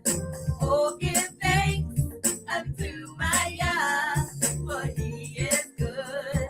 Yes, He is good. Oh, give thanks unto my Yah, for He is good. Yes, He is good. Oh, give thanks unto my Yah, for He is good. Yes, He is good. For He is worthy, worthy. For He is good. Yes, He is good. For He is worthy, worthy. For He is good. Yes, He is good. Oh, give thanks unto my Yah, for He is good. Yes, He is good. Oh, give thanks unto my Yah, for He is good. Yes, He is good. For He is worthy, worthy. For He is good. Yes, He is good. For He is worthy, worthy. For He is good. Yes, He is good. Oh, give thanks unto my Yah, for He is good. Yes, He is good. Oh, give thanks unto my Yah, for He is good. Yes, He is good. For He is worthy, worthy. For He is good. Yes, He is good. For He is worthy, worthy. For He is good. Yes, He is good. Oh, give thanks unto my Yah, for He is good. Yes, He is good. Oh, give thanks unto my Yah, for He is good. Yes, He is good. For He is worthy, worthy. For He is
me, for he is good. Yes, he is good.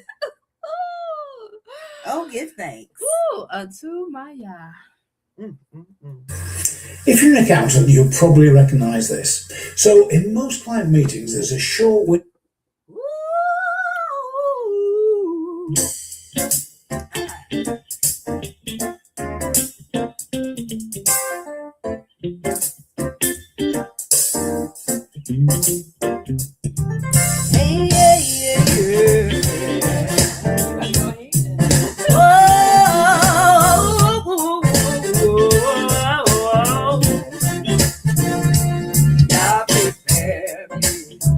Be a sanctuary, pure and holy, tried and true, and with thanksgiving, I'll be a living sanctuary for you. Yah prepare me, sanctuary, pure and holy, tried and true, and with thanksgiving, I'll be a living sanctuary for you.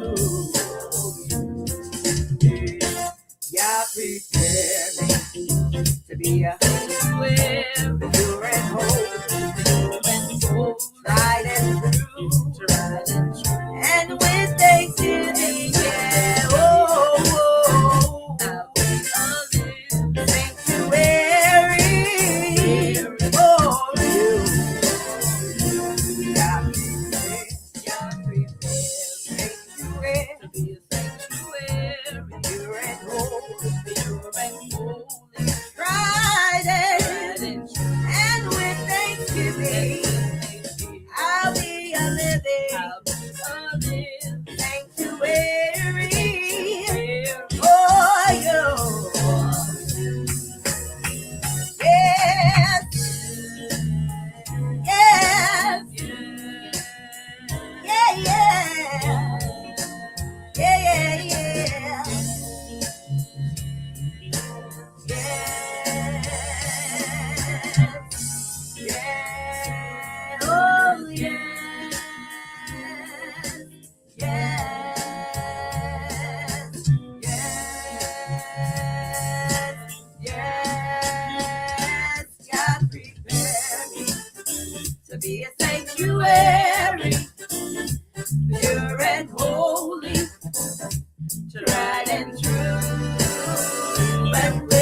let us have that, okay?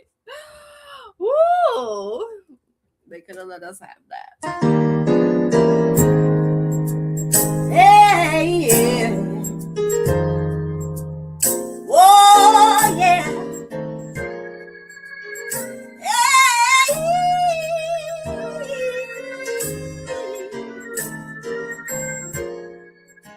Higher, yeah. My Savior. Your word, your word, your word.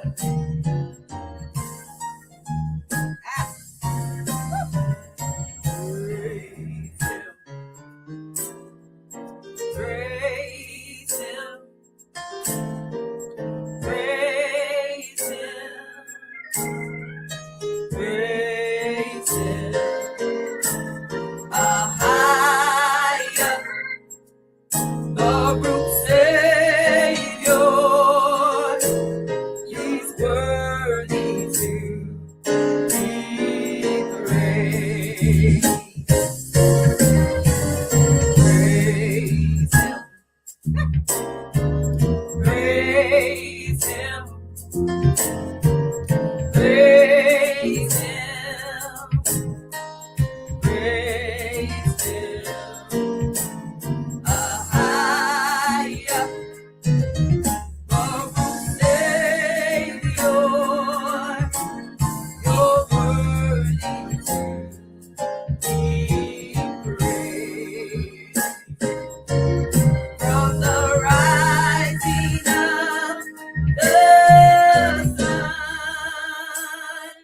until the going down of the same, he's worthy.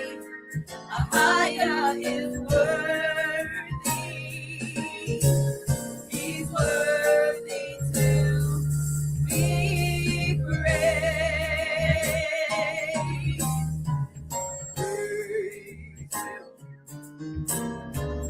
Praise him.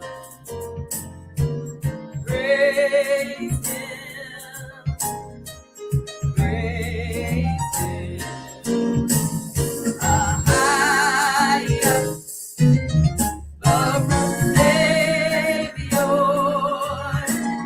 You're worthy to be praised.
Yeah, yeah, we give you glory. All of the praise belongs to you, my yeah. We give you all the glory. You're worthy. There is none like you. Yeah. Baruch you're worthy to be praised. You're worthy to be praised. Oh, you're worthy to be praised. You are there. You're worthy to be praised.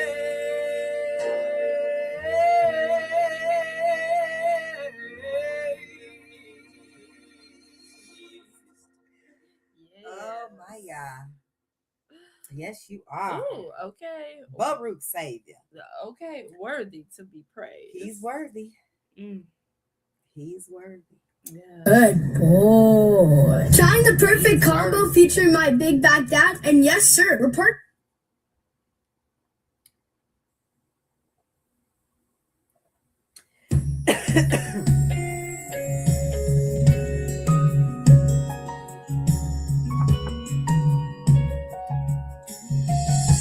Let praises rise from the inside, from the inside of me. May you delight on the inside of me. 'Cause all I want is for you to be glorified, for you to be lifted high. All I want is for you to be glorified, for you to be lifted high.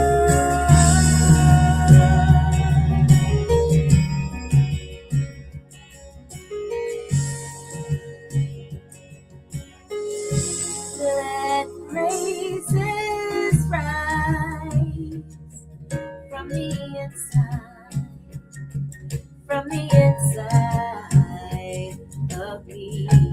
May you delight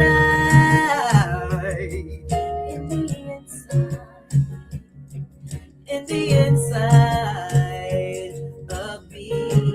Come fill my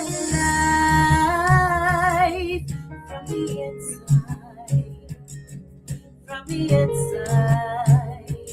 of me. Set me on fire from the inside of me. So all I want is for you to be glorified, you to be lifted high. All I want is for you to be glorified, you to be lifted high. All I want is for you to be glorified, you to be lifted high. All I want is for you to be glorified, you to be lifted high, lifted high, be lifted high. We want you to get the glory. We want you get the praise in me. Fill my life till all they see is you, Yah.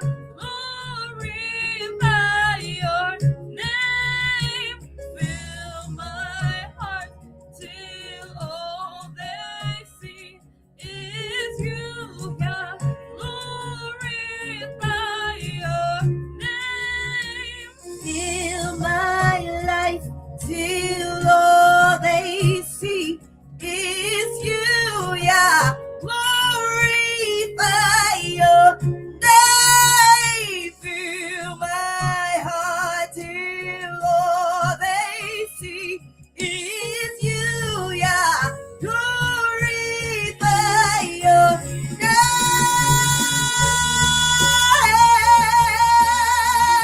name.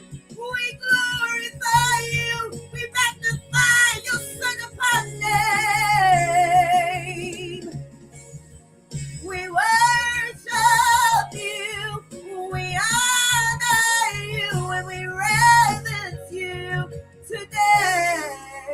All I want is for you to be glorified, for you to be lifted high. All I want is for you to be glorified, for you to be lifted high. All I want is for you to be glorified, you to be lifted high.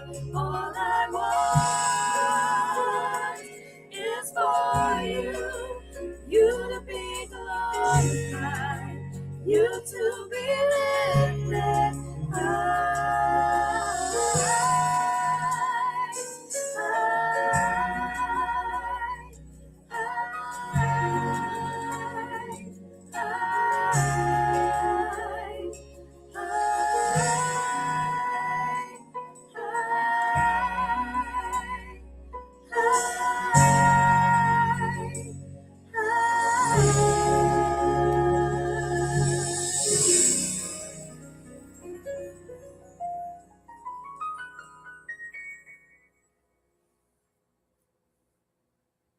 Be powerful and don't go off because you scared you ain't got the right note, nigga. I'm just trying to stay in key. I know. You gotta be positive about that thing. You're right. All praises. Sing it out. Hold up. Well, if we mess up, I don't care. All praises. Yeah, we live. I croak. I had an itch in my throat. My stuff said, so what?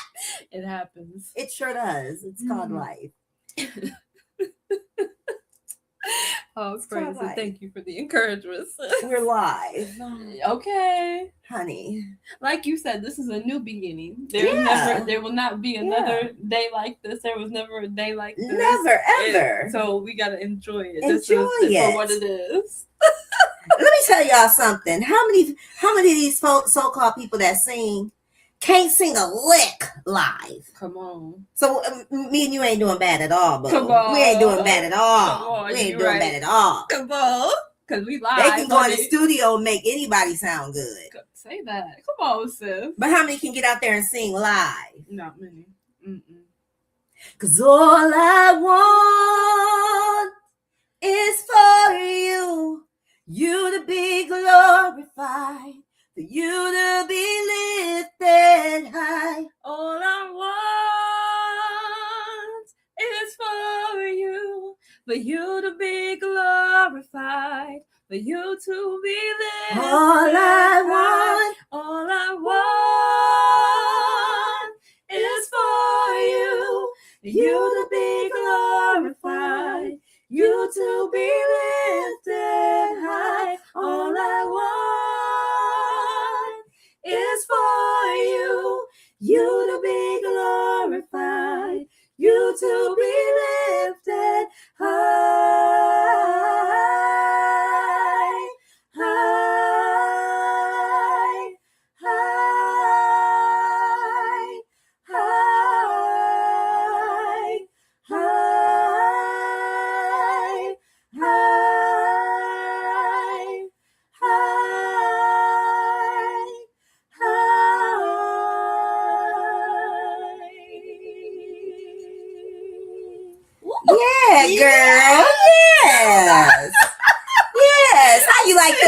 folks.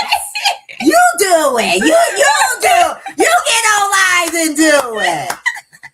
So she croaked, and I love you. so what? So what?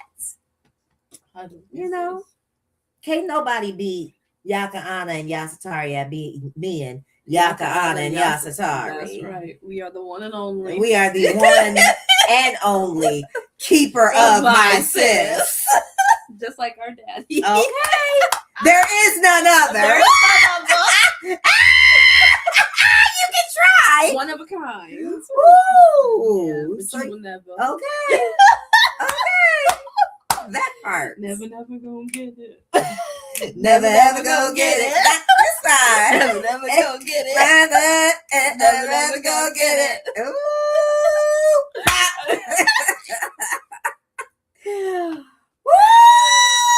Woo! Yes, there's only one. That's right. Only one keeper of my sis. Mm-hmm. Only one Yahca'Anna. And Yasatari. Yeah, that's it.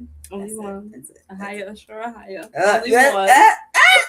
Ooh, and that includes you, Yes. righteous being, Come divine on, beings. There's come only on. one of you. Come on. And guess what? We need you. We need Yeah. all of you.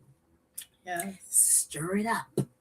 Stir it up. Yes. Stir it up. Come on. Oh, I hope some more of that soup is left. Did you eat some of that soup yesterday? I didn't, but I should have. I know.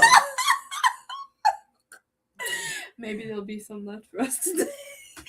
I'm sure because I think he made a pot of it. Yeah. And I meant to get some. Yeah, I didn't get any either. I don't know if you got some. Did you? but- No, I said I meant to get some. Yeah, I didn't get none either. Did you see it? I saw it, but I was Focused on others. Yeah. Got a taste for some soup. Mm-hmm. It smelled good and looked good though. Girl. Did it not? It did. And I meant to get some. Yeah. But all praises. Anyway. Today is today, right? It'll Right. be even better. Okay. Yeah. I should have marinated it. Yes. Greetings, shalom Shalom, to you shalom. all. We love you. Thank you for coming in with Keeper of My Sis. Yes. We appreciate you. We love you. We Yes. truly do. We We truly do. You know, stop listening to people that say they love you, Ooh. but then they don't deposit into you. No. Stop listening Come to on. folks that say they love you but don't deposit into you. Come on, sis. I mean, love is an action word. A verb. And the world has used that word love vicariously. Like it's just no, love is action. Yeah. You know, when they love you, they're gonna deposit righteousness into you. They're gonna be there for you Mm-hmm. without any ulterior motive. Yeah. And when you love somebody, you're gonna be there for them with no Yeah. ulterior motive. That's right. Yeah. That's right. So you know, we truly love you because we're here faithfully Mm-hmm. doing what Abba created us to do, to help our brothers and sisters, to help inform our brothers and sisters, to enlighten you, Mm-hmm. to empower you, Yeah. to pour into you. Come on. We truly love our brothers and sisters. We do. Yes, we do. Yeah, we ain't these heathens. Oh. We ain't these coons. We not coons. Come on. Ain't no fake stuff over here. Come on. We truly love you all. Yeah. And we want to encourage you and empower you and enlighten you and inform you of what's going on Mm-hmm. and what, help guide you in what steps you need to take to disconnect from foolishness, which is this world, which is this matrix system. Mm-hmm. Have you ever seen the inside? So listen to this, y'all, because I've seen this white man talking about this video about computers. Have you ever seen the inside of a computer? Not really. Okay, Mm-mm. so what do they call that thing? They call it a baseboard, I The think. motherboard. Motherboard. Mm-hmm. So if you ever get a chance to look at one day Google or look up the picture of the inside of a computer, right? Mm-hmm. The baseboard, the motherboard, I never ever realized this, but it looks like a city. Okay. I'm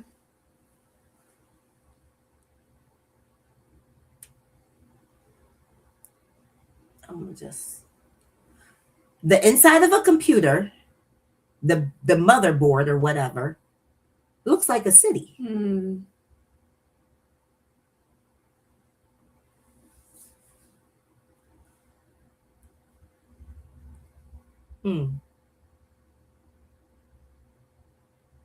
It looks like a city.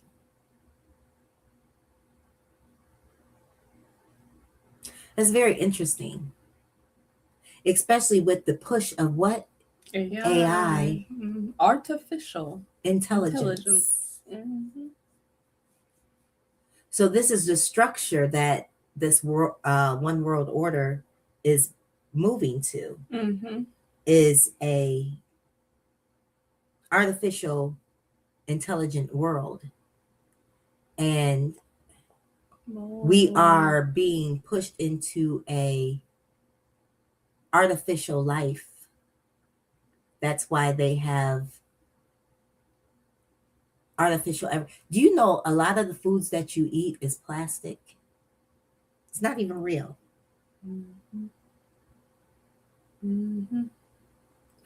It's so if it's plastic, then it's not food. Right. We are being pushed into a artificial intelligence matrix world. You need to go back and watch The Matrix, because that's not far-fetched, y'all. It's not far-fetched at all. They told the truth. And the woman that created it, who was a Negro woman, she knew it. She created that, and she created what's the other one? Terminator. Both about artificial intelligence, both about robots taking over the world. Both about computers taking over the world. This is not far-fetched. This is not far-fetched at all. It happen. It's happening. All of y'all that when we was caught up in that, they weren't lying when they said they put nanobytes and stuff in that. Computer components inside of that. They're not lying.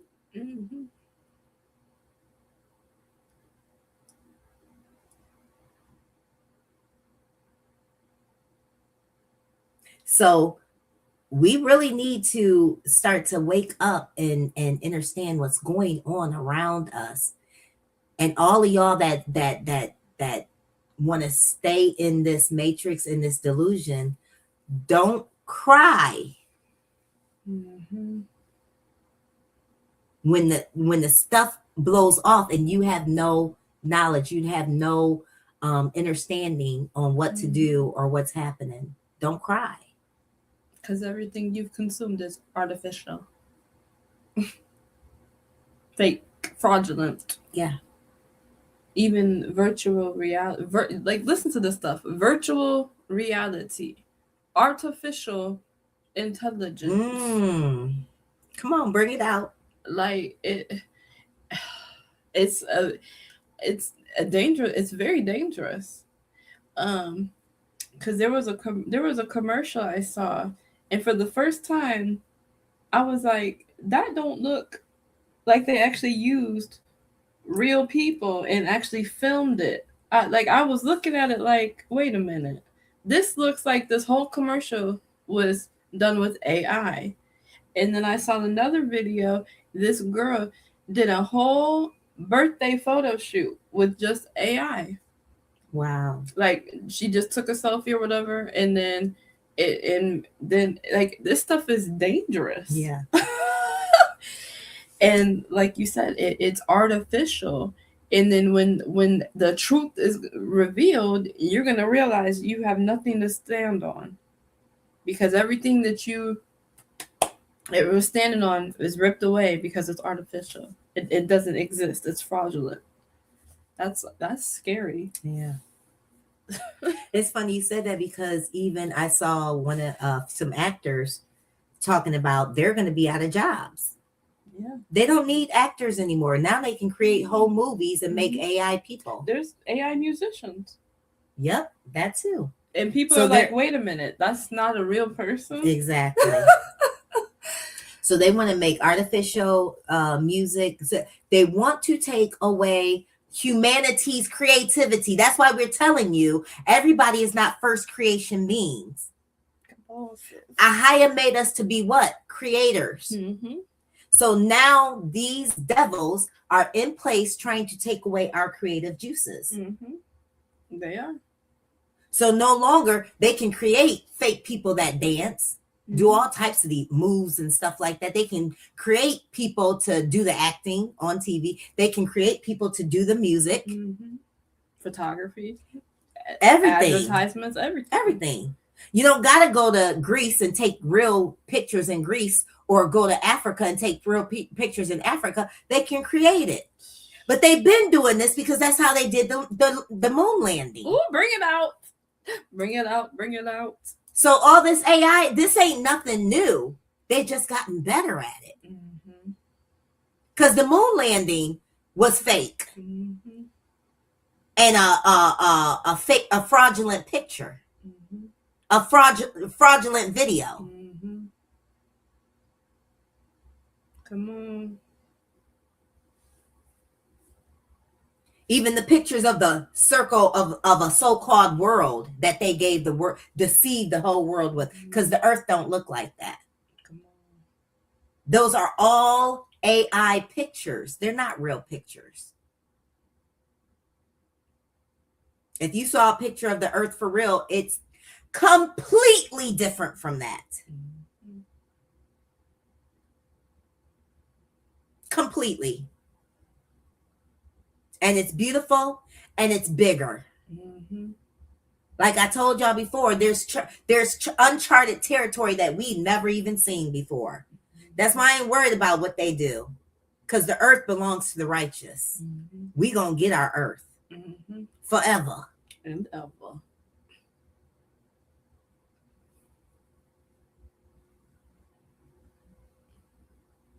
Yeah, we have been so deceived, sis. And this AI, this artificial, this new world order, they are trying to kill humanity. And like you said, people are being desensitized to it, and they're just going along with with the flow. Come on, not even realizing what's happening. Yeah, like, oh, it's just some harmless videos and pictures. No, it is dangerous. Like she said, you could, somebody can concoct a whole fake, fraudulent profile and life and everything, and you think that this is because this is what you're seeing with your eyes, you think, and it's hearing real. with your ear, you think it's real, and here, no, it's not. Like, that is so dangerous. Yep. And now they can take you. All, because our face is all over the internet. They can take my face, your face, whoever's face, your voice and everything. Yes. And go and create whatever they want. Yes. I told her not that long ago about a woman that was letting the internet know they took her baby's picture. She was like maybe 5 years old or something like that. They took her picture and made her look like a teenage girl, and did whatever they want to use as an advertisement. Wow. And they took this little baby princess's picture. It made her look like a grown teenager. Yeah. It's ridiculous. It is. It is. And then you have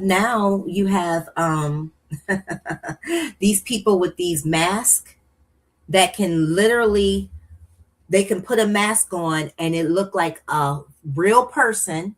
It don't look fake or nothing. So a white man can turn himself into a black woman and go commit a crime, go do something devious. Come on. And they had the description of a black woman, and it's really a white man underneath that mask. And they looking for a black woman because it looks, he got the skin of her hands, her head, her hair, everything. And vice versa. White women can do it to a black man. So you better be out here vigilant and knowing that you are operating through the power of the Most High YAHUAH. So his protection is over you. Yeah. People out here doing the craziest stuff. Oh, praise. Yeah, they're out here doing the craziest stuff, y'all. We're not living in a time that humanity is supported. We're not living in a time that humanity is supported. We're living in a time that humanity is demonized. They have waged war against us. And they don't care about killing their own people. They don't care. They don't care. And a lot of these people are shape shifters. They're reptilians. They're vampires. They're Wolverines. They're Nephilim. They're Neanderthals.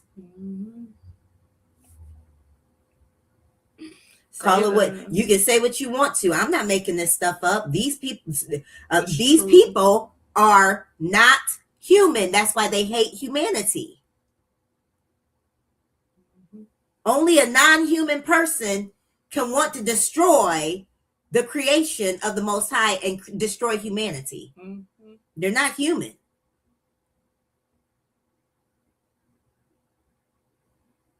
They know this.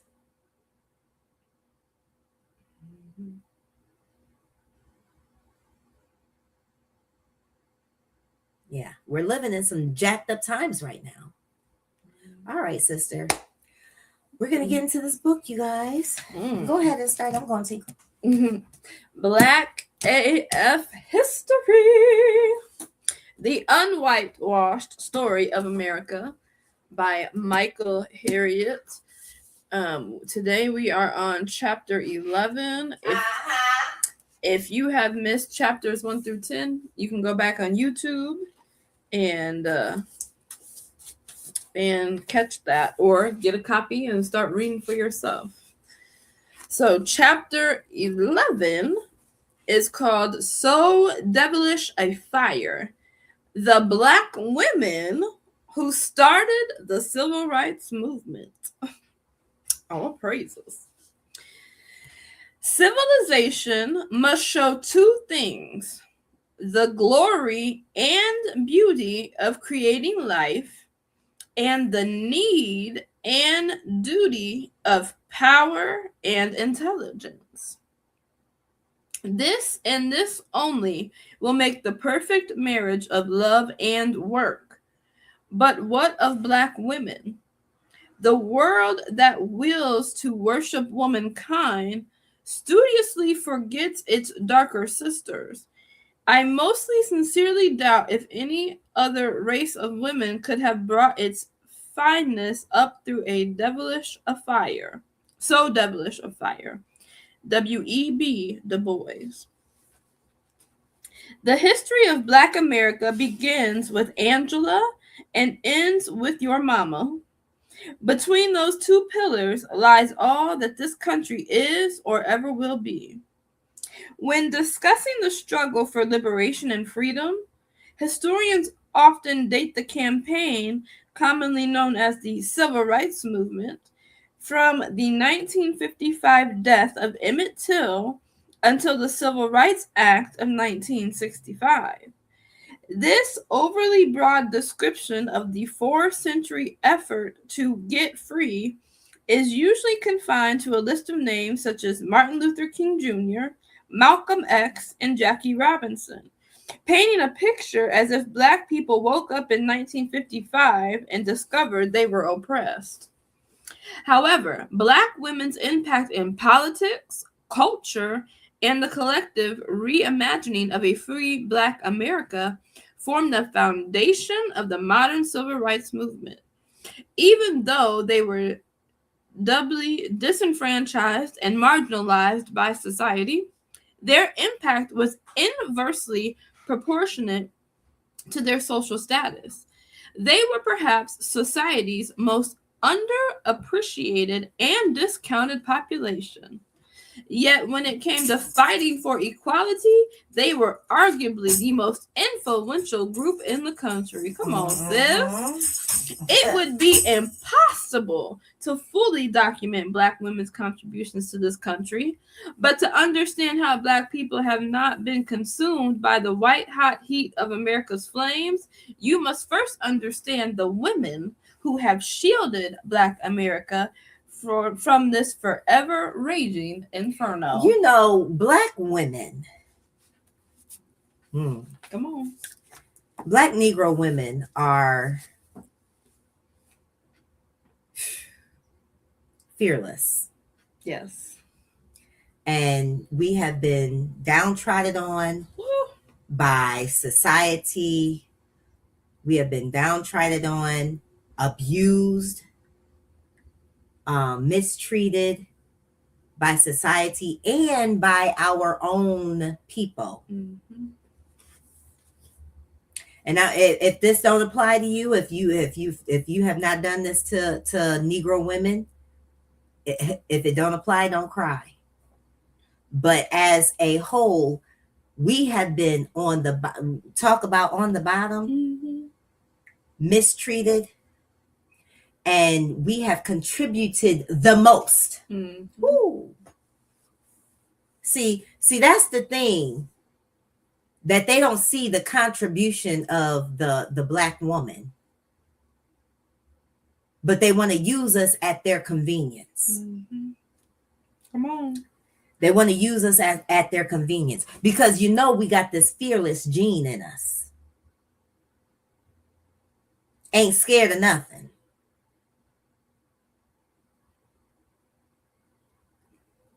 But then you wanna say we're masculine, or we're angry. Neither. Mm-hmm. We're women that have been oppressed. Mm-hmm. We haven't been allowed the privilege of a soft life. Mm-hmm. Mm-hmm. Come on. We haven't been allowed that privilege because we've been fighting. Fighting for what? Fighting for our freedom, Mm-hmm. our liberation, fighting for our men, fighting for our children, fighting for ourselves. Trying to make the best decisions we can to make sure people are taken care of.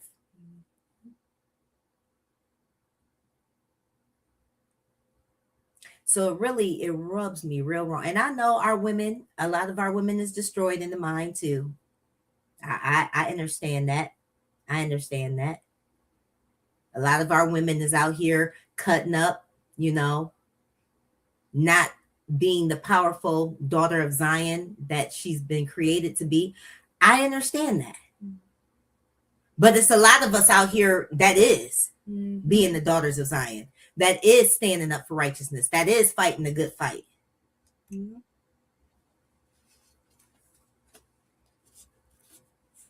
Ooh, Father. Black women go through the most. Because our men, a lot of times, they hate us, and sometimes it's rightfully so, because they've grown up in a household with a mother that had to be rough. Mm-hmm. She's raising children by herself. Y'all don't want to hear that. Mm-hmm. You don't want to hear that she got feelings. You don't want to hear that she going through. That you don't want to hear that she going through. While her body is hormonally going through changes, she still got to raise these children by herself and make sure they eat. Make sure they're taken care of. Make sure they go to school. Make sure they get here and they get there. Make sure that they got a house over their head, a bed to sleep in, clothes to put on. All these responsibilities, all these hats. Mm-hmm.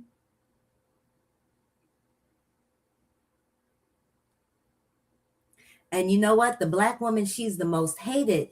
The Negro woman is the most hated person on earth, but the most needed. Yeah. Yep. They need us. Let us go away. All of the earth will go away. Mm-hmm. Oh, what? Yeah, I said it. Let the Negro woman go away and see what happened. See what happened.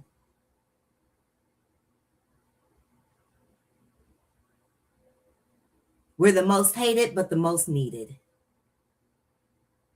That's why I said, sis, what's up is really down. Mm-hmm. And what's down is really up.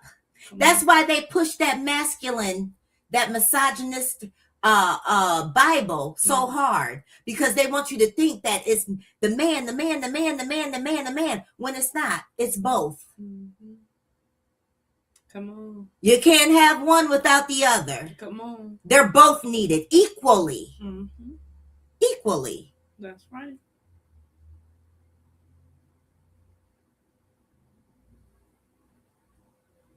And our men back in the day, they knew this. Mm-hmm. Before we were colonized, our men understood the power of the feminine energy, of the feminine woman. Mm-hmm. And they understood how it worked. Mm-hmm. But colonization was part of the misogynistic movement. Come on, man. Look how they treated their own wives.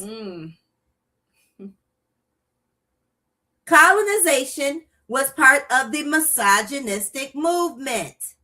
That's why they had to put it in their religion that you embrace. Mm-hmm. All right, come on, sis. Speak, girl. Mary Church Terrell first. Her last name was First? No, that was the little subsection. Oh, I guess she's the first. So Mary Eliza Church was born in Memphis on September 23rd, 1863, to two recently emancipated slaves, Robert Reed Church and Louisa Aries Church. When Mary was 11, her parents sent her to Oberlin, Ohio, to attend Oberlin Public School. Wow. Which also allowed her to escape the yellow fever epidemic that ravaged Memphis in 1878. Meanwhile, Robert spent his time purchasing the devalued property of deceased yellow fever victims and parlaying it into a real estate empire. When Mary returned to Memphis in 1879, the city had transformed. Her father opened restaurants, saloons, and state-of-the-art hotels that profited from the city's segregation laws, even using his immense wealth to open a bank that loaned money to Black residents. Wow. He transformed Memphis into one of the rare places where segregated facilities for Blacks were equal to, and sometimes better than, those that accommodated whites.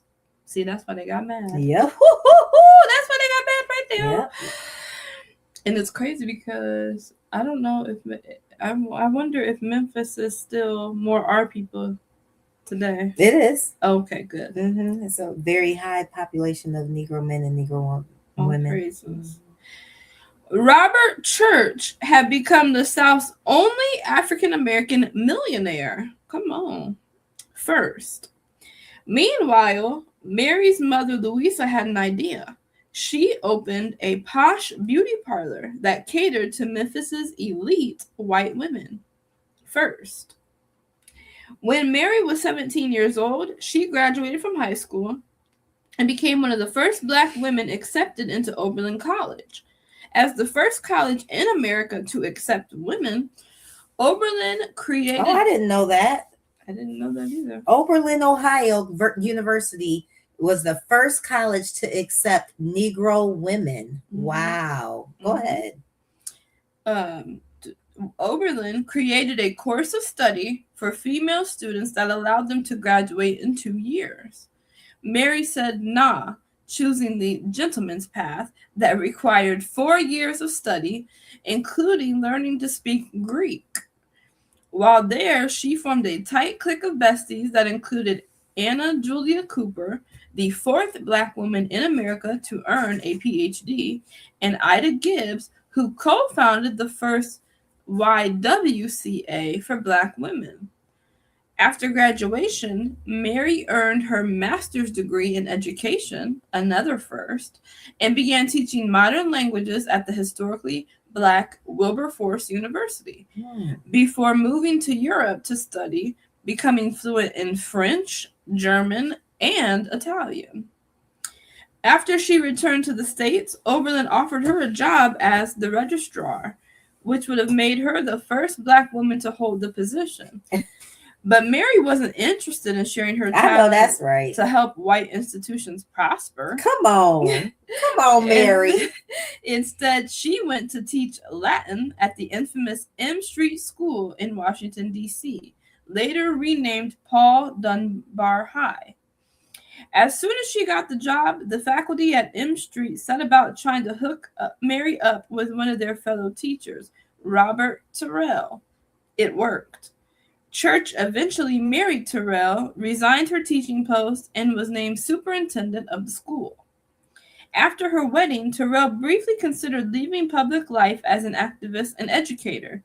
She was ready to focus on raising a family and engaging in community social work until one of her longtime friends, Thomas Moss, the postman and owner of People's Grocery in Memphis, was killed by a lynch mob.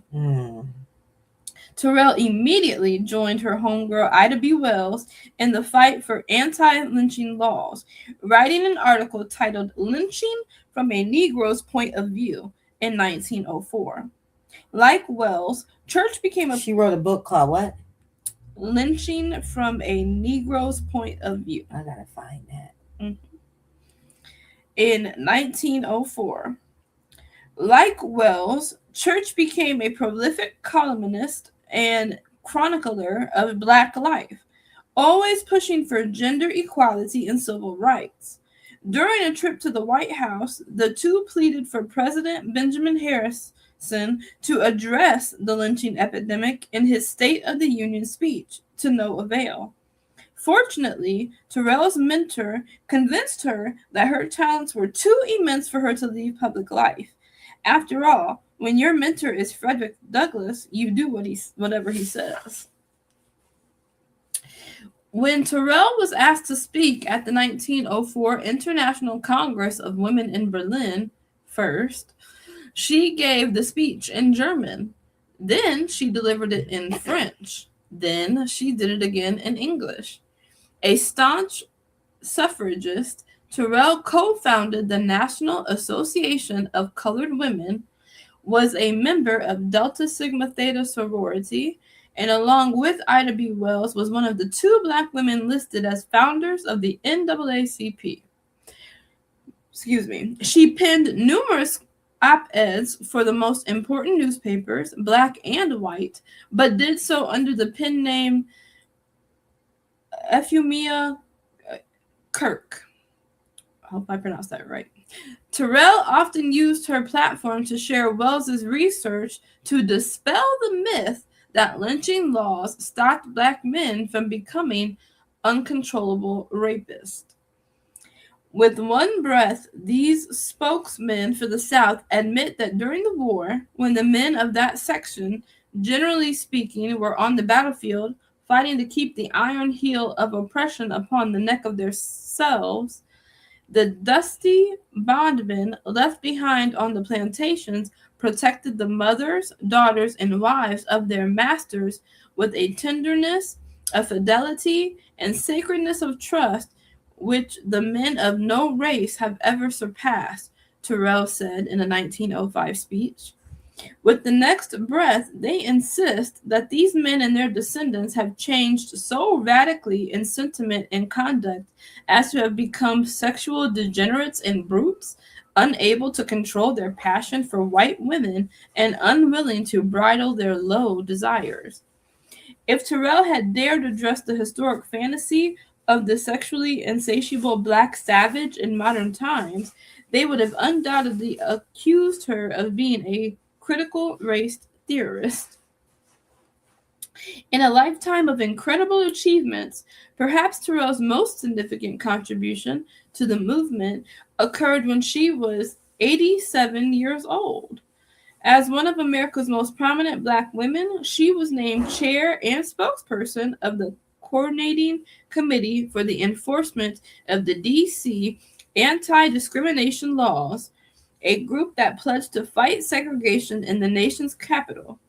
Before Terrell and her friends met at Thompson's cafeteria on January 27, 1950, researchers at Howard University Law School had informed the committee that the district had outlawed segregation in 1872, but it was never enforced. The manager greeted the party and informed them that they didn't serve coloreds. "Do you mean to tell me that you are not going to serve me?" Terrell asked. When the manager confirmed that they were so racist they didn't even want Black people's money, an argument ensued. Terrell and her friends on the committee later returned to the restaurant to gather more information and were kicked out again, so the city filed a suit against the restaurant on their behalf. 3 years later, the U.S. Supreme Court unanimously ruled in District of Columbia versus John R. Thompson Co. that segregation was indeed against the law in the nation's capital, desegregating the city forever. By being kicked out of the restaurant, Mary Church Terrell kicked open the doors to equality. Mary Ellen Pleasant, undercover billionaire. Billionaire. I feel it coming. I feel it coming, sister. Hey. I feel it coming. Hey. I feel it coming, sister. We receive I it. feel it coming. Hey. I feel it coming, sister. Yes. What's her name? Mary? Mary Ellen. And that was a Mary too, right? Yes. So the first Mary one, Church. Mary Church Terrell, and this is Mary Ellen Pleasant. Okay. Undercover billionaire. When abolitionist John Brown was hanged for treason after attempting a violent overthrow of the institution of slavery, there was a signed note in his pocket that read, "The axe is laid at the foot of the tree. When the first blow is struck, there will be more money to help. W.E.P." Army investigators desperately tried to find out who was responsible for aiding the armed insurrection, thinking it was a wealthy Northern abolitionist. They focused on the initials signed on the note, but they were reading them upside down. It turns out that the note was written by one of the wealthiest and smartest Black women in American history. Mary Ellen Pleasant was born circa 1814, but because her life is surrounded by mystery, no one knows where. Sometimes she claimed to have been born free. Sometimes she's claimed she was born in slavery and purchased her freedom, while other times she said she was a child of a voodoo priestess from the Caribbean. She was a child of who? A voodoo priestess from the Caribbean. Ooh, does that scare y'all? In any case, she wound up in Nantucket Island as a child, working as an indentured servant for a family of abolitionists. She never received a formal education, but said she studied men and women a good deal, which may be how she married a wealthy Massachusetts business owner of Cuban descent, James Smith. Smith was a complicated figure. Known to be an abusive man, he was also a staunch abolitionist. He died after 4 years of marriage, leaving Mary tens of thousands of dollars to fund her career as a slave stealer on the Underground Railroad. I wonder how he died. Okay, Mary. Okay. While hanging out with abolitionists on Nantucket, Mary met and married John James Pleasant in 1848. Her new husband worked as a cook on a whaling ship, which enabled them to transport escaped slaves to Nova Scotia's Black communities. All praises. That's Canada. Okay. After the fugitive, many of our people went to Canada because of the unfair, and they, after the so-called Civil War, they allowed slave catchers to come into the North and just snatch folks. You know what I'm saying? Remember, so they would come so-called looking for escaped slaves, and they would allow these. They made law that the slave catchers could come up north. I remember that in Harriet Tubman. When we watched that movie, whether it's true or not, but Okay. After the Fugitive Slave Act of 1850 made it too dangerous for Mary to continue her work, Mary and her husband moved to San Francisco, just in time for the California Gold Rush, but not before stopping in New Orleans so Mary could take voodoo lessons from the infamous voodoo queen, Mary Laverolle. During her Louisiana stay, Mary and her husband arranged for escaped slaves to travel to California. When Mary arrived in San Francisco with a reported 15,000 in gold coins, she took a job as a domestic servant, even though she was worth nearly 500,000 in today's currency. Because the value of gold was at an all-time high, she exchanged her gold for silver, deposited the silver in the bank, and took out the money 1,000 at a time. Passing for white, Mary told the wealthy white men that she knew of a speculator who could loan money at a 10% interest rate. She used her position, Mary, to eavesdrop on financial advice, and with the help of Thomas Bell, who worked at a local bank, invested in laundries, utility companies, brothels, and a string of boarding houses. Her husband, meanwhile, continued to work at sea during the couple's 30-year marriage. Pleasant was one of the first investors in oil and ended up owning so much land and real estate that California's governor took the oath of office in one of her boarding houses. She used cunning instincts, blackmail, and her exotic looks to control the most powerful men in the city, writing in her unfinished autobiography that she was a girl full of smartness who let books alone and instead focused on learning how to influence people. Because women weren't allowed to bank, she paid Bell handsomely to keep her deposits in his name. By 1875, Bell and Pleasant had made $30 million, nearly $1 billion in today's currency. Although she passed for white in the community at large, she didn't hide her race from her black beneficiaries, explaining that she was the child of a Hawaiian and a full-blooded Louisiana negress. As soon as the 14th Amendment was signed, she officially changed her race to black and began funding civil rights cases.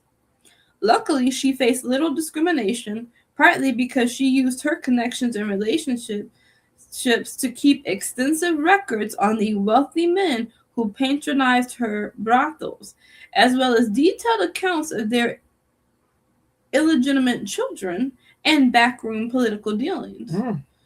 Pleasant reportedly even arranged marriages between wealthy men and young women who she called her proteges. In San Francisco, Pleasant earned the nickname the Harriet Tubman of California, funding the Underground Railroad and helping self-emancipated slaves to resettle, hiring them at her numerous restaurants, boarding houses, and horse stables. She was known to be a one-woman social agency in California, providing relief for dozens of black families. In 1858, Archie Lee, an enslaved man whose owner had brought him from Mississippi to California, escaped and declared himself free. Although California was a free state, Archie lost because as a black man, his testimony wasn't allowed in court. Mary paid for his legal fees and housing and worked to change the law that barred African Americans from testifying in court. By the time the case wound up in the Federal Court of Appeals, the law was overturned and Lee was declared a free man. In 1866, Pleasant filed a lawsuit against 2 companies after streetcar operators refused to let her ride. She withdrew one lawsuit when the Omnibus Railroad Company agreed to allow African Americans on their cars. The second case, Pleasant versus North Beach and Mission Railroad Company, outlawed segregation on San Francisco public transportation forever. Pleasant died in 1904 after most of her resources were depleted by the widow of Thomas Bell, who claimed that Pleasant's money belonged to Bell. She still had her investments in property, but had spent much of her cash helping others. She spent her last years in a 30-room mansion that spanned 6 blocks. Her underground activities were never known to whites until she dictated her autobiography and revealed her secrets, including the greatest one of all. "Before I pass away," she confessed, "I wish to clear the identity of the party who furnished John Brown with most of his money to start the fight at Harper's Ferry and who signed the letter found on him when he was arrested." Mary's hate for inequality and love for her people were the sparks that fueled her life. Here was a colored woman who became one of the shrewdest business minds of the state. She anticipated the development in oil. She was the trusted confidant of many of the California pioneers, and for years was a power in San Francisco affairs. Du Bois said of Pleasant, "Yet she held her memories, her hatreds, her deep designs, and throughout a life that was perhaps more than unconventional, she treasured a bitter hatred for slavery. Amazingly, she managed to overcome every hurdle American society placed before her without losing her humanity or compromising her beliefs. See, it's not impossible." She reminds me of you. Oh, all praises. Yeah. Callie Guy House. Check, please. The idea of reparations is not a new idea, nor has it ever been controversial until recently. After the Civil War, legislators, activists, and anyone with common sense attempted various forms of compensation for formerly enslaved African Americans. The Freedmen's Bureau was an acknowledgement of this sentiment, as was the Southern Homestead Act of 1866, which offered free land to ex-slaves. Perhaps the most common proposal to create some form of economic security for ex-slaves was the freedmen's pension. Within the African American community, the National Ex-Slave Mutual Relief, Bounty and Pension Association, MRB and PA, quickly became the most popular grassroots effort to push the idea of compensation for former slaves. At the organization's first national conference in Nashville on November 28, 1898, the body elected Callie Guy House, a local washerwoman, as its assistant secretary. Although the title might not seem impressive, House used her position to chart the course for the organization's future. She organized meetings in any place where white people weren't around. She visited churches. She contacted lawmakers. She talked to black newspapers. She formed chapters and trained agents in states across the South. Taking inspiration directly from the government's pension structure for Civil War veterans, Wow. House created an organization so powerful that legislatures were forced to listen to the group's demands. Between 1890 and 1903, 6 bills were introduced in Congress offering a lump sum followed by monthly payments to Black Americans who had outlasted slavery. But after Southern Democrats regained reputation in the federal legislature, anything that offered economic or political support for Black America was dead on arrival. After all, if they couldn't pass a law that made lynching illegal, reparations were a long shot, but they kept trying. In 1915, the association filed a class action lawsuit, Johnson versus McAdoo, in federal court for over $68 million, demanding the return of cotton taxes collected by the Treasury Department between 1862 and 1868.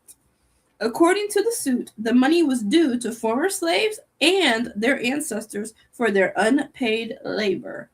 The suit eventually reached the U.S. Supreme Court, which claimed that the Treasury Department had governmental immunity because slavery was constitutional. In 1916, House was indicted for mail fraud on the grounds that she had sent bogus flyers through the mail. According to prosecutors, House had been soliciting donations from ex-slaves by falsely claiming that pensions had been secured for the ex-enslaved. Without evidence that House or any member of the organization had guaranteed or misled anyone to believe they would receive a pension, she was convicted by an all-white jury and sentenced to a year in prison. You were just talking about this earlier. During her trial, prosecutors revealed that intelligence officers from 3 different bureaus, the U.S. Post Office, the Justice Department, and the Pension Bureau, had been tracking House and the MRB&PA for years. Federal agents estimated that the group had 300,000 members organizing in churches, fraternities, sororities, and poor communities across the country. But some researchers, including historian Mary France Berry, believe the government's estimate may be on the low end. For comparison, in 1919, a 36-year-old Tennessee washerwoman had organized the largest Black grassroots organization America had ever seen. The National Ex-Slave Mutual Relief, Bounty, and Pension Association would dissolve after House's imprisonment, but the reparations movement that she championed would never die. Ella Baker, bigger than a hamburger. As a storyteller, I sometimes have to restrain myself from using hyperbole to point out the importance of certain historical events or figures. However, in this particular case, I am not faced with that problem. If one were to make a list of the most famous figures of the civil rights movement, including Martin Luther King Jr., Malcolm X, and the rest of the names that white people know, one humbly modest statement encapsulates the life of Ella Josephine Baker. She is more important than all those guys. Born in 1903, in 1930, Ella joined the Young Negroes Cooperative League to promote and teach Black economic power. She was protesting Italy's invasion of Ethiopia and fighting the unjust conviction of the Scottsboro Boys before Martin Luther King could even describe his dreams. She was named the NAACP's Director of Branches in 1943, and in 1952, she became the first female president of the New York City chapter. Baker was instrumental in founding every major civil rights organization during the 1950s and 1960s. In 1957, after the success of the Montgomery bus boycott, she moved to Atlanta to help form the Southern Christian Leadership Conference, SCLC. It was Baker's management and ideas that formed the framework of the organization's efforts. However, the group's patriarchal leader, Martin Luther King Jr., blocked her from public leadership roles. 3 years later, Baker was growing tired of the sexism of the ministers in the SCLC. Good old Christianity. Come on. Told y'all it was misogynistic. Come Come on, man. Confirmation. Mhm. When she heard about the explosion of small sit-ins popping up across North Carolina, Knowing young people were the key to forming a more democratic movement, she invited students to a meeting at her alma mater, Shaw University. She convinced King to co-sign the invite and use up the SCLC's funds to finance the conference. The audience was filled with 126 delegates from 58 sit-in centers in 12 states, who would become known as the faces of the civil rights movement, including future Congressman and Freedom Rider John Lewis, D.C. Mayor Myron Barry, and the infamous Black Power champion Stokely Carmichael. As always, the meeting was dominated by male leaders. But this time, it was Baker's turn to talk. After King spoke about adopting nonviolence and the need for strong leadership, Baker stood up and gave a speech titled "Bigger Than a Hamburger." She fired the students up by telling them to forget what had just been said. Come on. Come on. And instead to move toward more radical action, explaining that a youth-oriented grassroots movement that was more democratic and leaderless could achieve more than just a few integrated lunch counters. Come on. I can remember her warning against entanglement with adults, civil rights leader Julian Bond explained. But just to keep our movement pure, that we had started it, we had carried it forward, and we could carry it on by ourselves. She didn't say, "Don't let Martin Luther King tell you what to do," but you got the real feeling that that's what she meant. You know, he's a good man and so on, but don't let him tell you what to do. Thus began the Student Nonviolent Coordinating Committee, SNCC, one of the most effective bodies in the freedom struggle. After the meeting, Baker resigned from King's SCLC and became one of SNCC's most trusted advisors. She convinced the new group to form two distinct wings, one using nonviolent direct action and one organizing voting and political strategies. She helped build a partnership with the Congress of Racial Equality, CORE, and helped coordinate the Freedom Rides. She was a key figure in organizing the Mississippi Freedom Democratic Party, which offered an alternative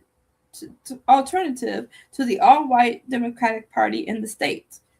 She accompanied the group that forced the Democratic Party to seat Black delegates at its national convention.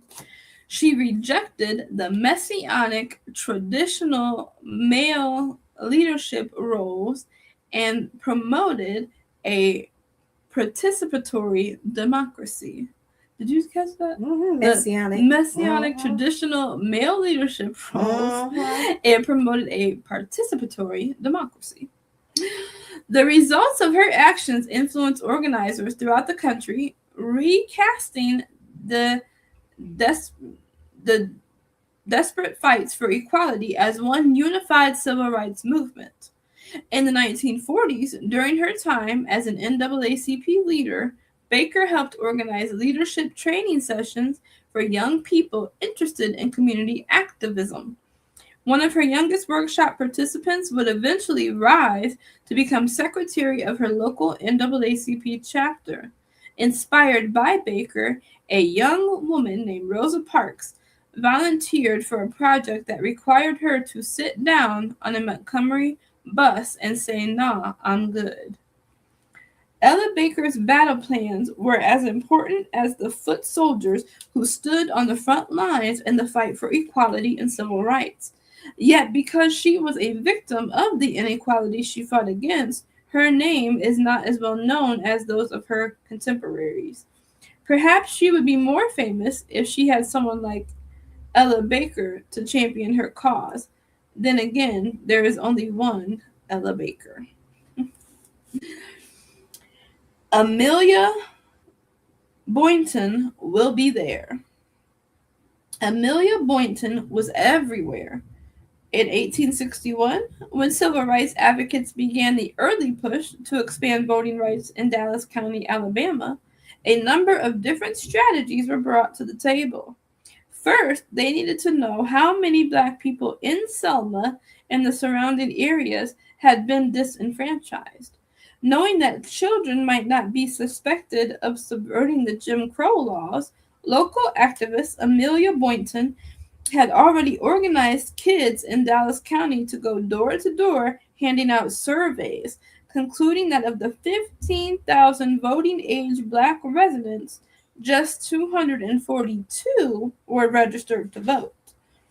Because Alabama forced Black voters to prove their ability to read and knowledge of the Constitution, activists also needed to educate Black residents on how to pass the literacy test required to register. Amelia Boynton had started the charge on that way back in 1935, teaching classes about how to pass the racist test after she became one of the first Black folks in the state to do so. Boynton was a trailblazer, and now she was getting key support from the movement. By 1965, Martin Luther King, John Lewis, and every major civil rights activist in America were sitting in Amelia Boynton's living room planning to overthrow Jim Crow in Selma, Alabama. Born in 1911, Boynton attended Georgia State Industrial College, now Savannah State University, before transferring to the Tuskegee Institute, where she hung out with George Washington Carver, even naming a son after him, and earned a degree in home economics. As a U.S. Department of Agriculture home demonstration agent, she spent years traveling across rural Alabama teaching Blacks about homemaking, nutrition, and navigating rural life. In southern communities like Selma, there is often one community leader who serves the Black population's business needs. Some of the more common professions for this community leader include insurance agent, funeral director, or postal employee. But the one thing they usually have in common is that they are a notary public.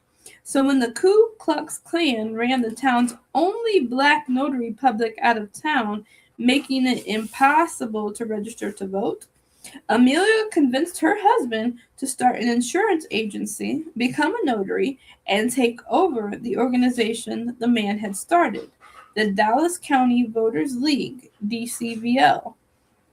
After she and Samuel acquired a building in downtown Selma, the couple held NAACP meetings in their tiny office, fighting the Klan, the state and local governments, and the notorious racist local sheriff, Jim Clark.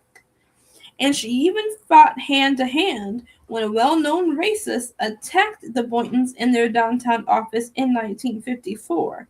She grabbed a stick and stood right there, demonstrating the ancient African tradition of wishing...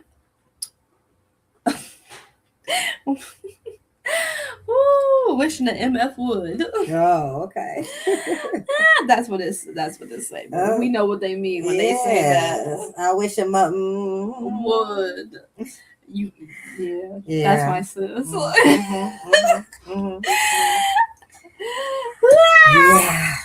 In 1950, look, I need that to rub off on me.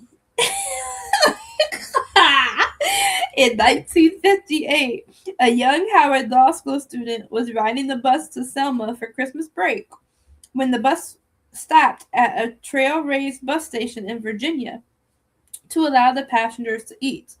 Bruce, the law student, posted up at the whites-only counter just like everyone else. When authorities told him to leave, Bruce wouldn't budge. He was arrested and convicted, but he wouldn't stop until his conviction was overturned. His mother called an NAACP lawyer she knew and made that friend promise to fight for her son, even if they had to go to the Supreme Court. Those cops had no idea that Bruce Boynton's mother was infamous organizer Amelia Boynton, and that lawyer pal was none other than Thurgood Marshall. The landmark Supreme Court case of Bruce George Washington Carver Boynton versus Virginia overturned segregation on interstate commerce, changing the course of history forever. Shortly thereafter, young activist Ralph Abernathy, Stokely Carmichael, John Lewis, and others gained prominence on the Freedom Rides, a joint effort by CORE and the SNCC to enforce Boynton versus Virginia. By 1964, Amelia had given up her dealership position in the DCVL to run for Congress, making her the first Black woman in the state of Alabama to run for Congress and the first woman of any race to run as a Democrat. After she lost, she didn't stop fighting for justice. She became even more deeply invested in the cause after Jamie Lee Jackson, a 26-year-old Black deacon, was beaten, shot, and killed by Alabama state troopers during a peaceful protest on February 18, 1965. Boynton rejoined the DCVL and invited the most prominent civil rights leaders of the time to the tiny town of Selma. While many of the League's members were dubious that any of them would show up, Amelia was there in her living room with Martin Luther King and James Bevel, along with organizers from the SCLC and SNCC, planning how to defeat segregation. There, they organized a march to the state capitol in Montgomery to talk to Governor George Wallace about Jackson's death. But of course, Wallace dispatched his club-toting troopers to the march that became known as Bloody Sunday. When officers cracked John Lewis's skull on the Edmund Pettus Bridge during the demonstration, Amelia did not run. The viral picture of the protest was a photo of Amelia Boynton being gassed and beaten by police officers. That was one of the photos that turned public sentiment and convinced President Lyndon Johnson to sign the Voting Rights Act. One of the coolest stories about Amelia Boynton's life was discovered only recently. For years, historians believed Cujo Lewis was immortalized in writer Zora Neale Hurston's posthumous bestseller, Barracoon, was the last living survivor of the slave trade. In 1860, Timothy Mearher, a wealthy Mobile, Alabama plantation owner, made a bet with his friends that he could sneak a shipment of slaves into the country. 52 years after the importation of human chattel was outlawed in the United States, the Clotilda, a two-masted schooner, snuck into Mobile Bay, returning from a secret mission in Benin, Africa. Captained by William Foster, the Clotilda unloaded its precious cargo, around 112 kidnapped human beings. To hide their misdeeds, Foster rushed to the Clotilda and set it on fire. The vessel sank to the bottom. The stolen Africans were eventually sold and worked as slaves until they were emancipated in 1865. When they were denied reparations, Lewis and a group of slaves put their money together and founded the African-centered town of Africatown, located a few miles from Mobile. Oh, that's where that comes from. Oh, that's also a book that we should read. In 2019, a British researcher discovered archival footage of Rodoshi, a formerly enslaved woman who was sold to forced labor camp owner Washington Smith in Dallas County, Alabama. Rodoshi lived 2 years longer than Cujo Lewis and was even active during the infancy of the civil rights movement. And the story of how that archival footage emerged: one day, a USDA agent named Amelia Boynton visited Rodoshi on her rural farm and began listening to the stories of her capture, enslavement, and emancipation. Excited, Boynton convinced the Department of Agriculture to bring a film crew out to Aunt Sally's farm and interview her about her experience. Thus, Amelia Boynton's influence spans from the transatlantic slave trade to this very moment. Amelia Boynton was always there. She still is. Powerful women. Yes. The women who desegregated Montgomery buses. Claudette Colvin was mad. On March 2nd, 1955, the outspoken 50-year-old high school student stepped onto a Montgomery city bus. Because Colvin's family didn't own a car, she took the Capitol Heights bus home from school every day. She was already sitting in the colored section when the driver, Robert Clare, demanded that she and 3 friends give their seats to white women who were standing up. So I think this is the incident that happened even before Rosa Parks. Because before Rosa Parks did her sitting on the bus thing, there was an incident that happened that wasn't staged. Rosa Parks' incident was staged. They purposely had her do that. But this incident was not staged. And they were sitting in a colored area already. But because the bus driver and 3 women wanted to sit in their spot, the bus driver was trying to make this woman move out of her spot. Go ahead. Or child. She was in high school at the time. I said she was... Oh, yeah. I read that wrong. I said 50. She was 15. Yeah, she was in high school. Colvin thought about the paper on the unfair practices of segregation that she had just turned in to her teacher. She thought about how she couldn't even try on clothes at local department stores lest she sully the items with her black skin. But most of all, she thought about her friend, Jeremiah. Jeremiah Reeves was so good-looking and cool, all the girls at Booker T. Washington High School had a crush on him. He played in the school's jazz band. He already had a job delivering groceries to white neighborhoods. In 1952, the white residents in one Montgomery neighborhood confirmed their suspicions that Reeves was having an affair with a white woman when they peeked in a window and saw the couple undressing. The woman, however, claimed that Reeves was raping her. Police arrested Reeves, took him to a nearby prison, and strapped him into the electric chair for 2 days until he finally confessed. Because Montgomery's black citizens were not allowed to vote, an all-white jury sentenced Reeves to death. This is what radicalized Claudette Colvin. When police officers dragged her off... Y'all hear that?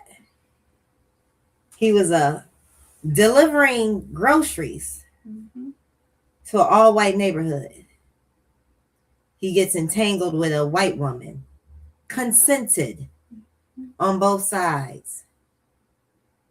It wasn't like that was his first rodeo at her house with her. But because somebody probably seen him going up in the house and not coming right back out the house, they went and snooped and found out that the white woman and this boy is having relations, sexual relations. And guess what she do? Screams rape. She screams rape. Sexual assault. That's why you black men that so gracefully want to be with these white women and you think they won't turn on you. If you think for 1 minute that they won't turn on you, something wrong with you. And it ain't even about them screaming rape. It's if you leave them. Come on. Now you can't see your kids. Ooh, they get restraining orders on you. Come on, sis. So you understand, you men, when y'all get with certain women, these you got to understand that a woman usually cleaves to her mama. So you men, when y'all get with these women, you make it hard for a grandmother on the daddy side to have a relationship with her grandkids because of certain women that y'all get with. You understand what I'm saying? Mm-hmm. 100%. Sure do. So don't think these women won't turn on you. Yes. And it don't just infect you, it infects your family too. Mm-hmm. When these women get mad at the man, Mm-hmm. then the man's mama can't have nothing to do with the children either. Mm-hmm. When these women get mad at you black Negro men, oh, he threatened me. Mm-hmm. Yeah. So now here's a restraining order against you, for her, and for the children. Now you can't even deal with your own children. Mm-hmm. You better wake up. Go ahead, sister. Mm-hmm. When police officers dragged her off the bus and took her to jail, she had already joined the NAACP's Youth Council. As the cops made jokes about her bra size and body parts, Colvin screamed about her constitutional rights. She felt the echo of injustice and the touch of her ancestors. History kept me stuck to my seat, Calvin would later say. I felt the hand of Harriet Tubman pushing down on one shoulder and Sojourner Truth pushing down on the other.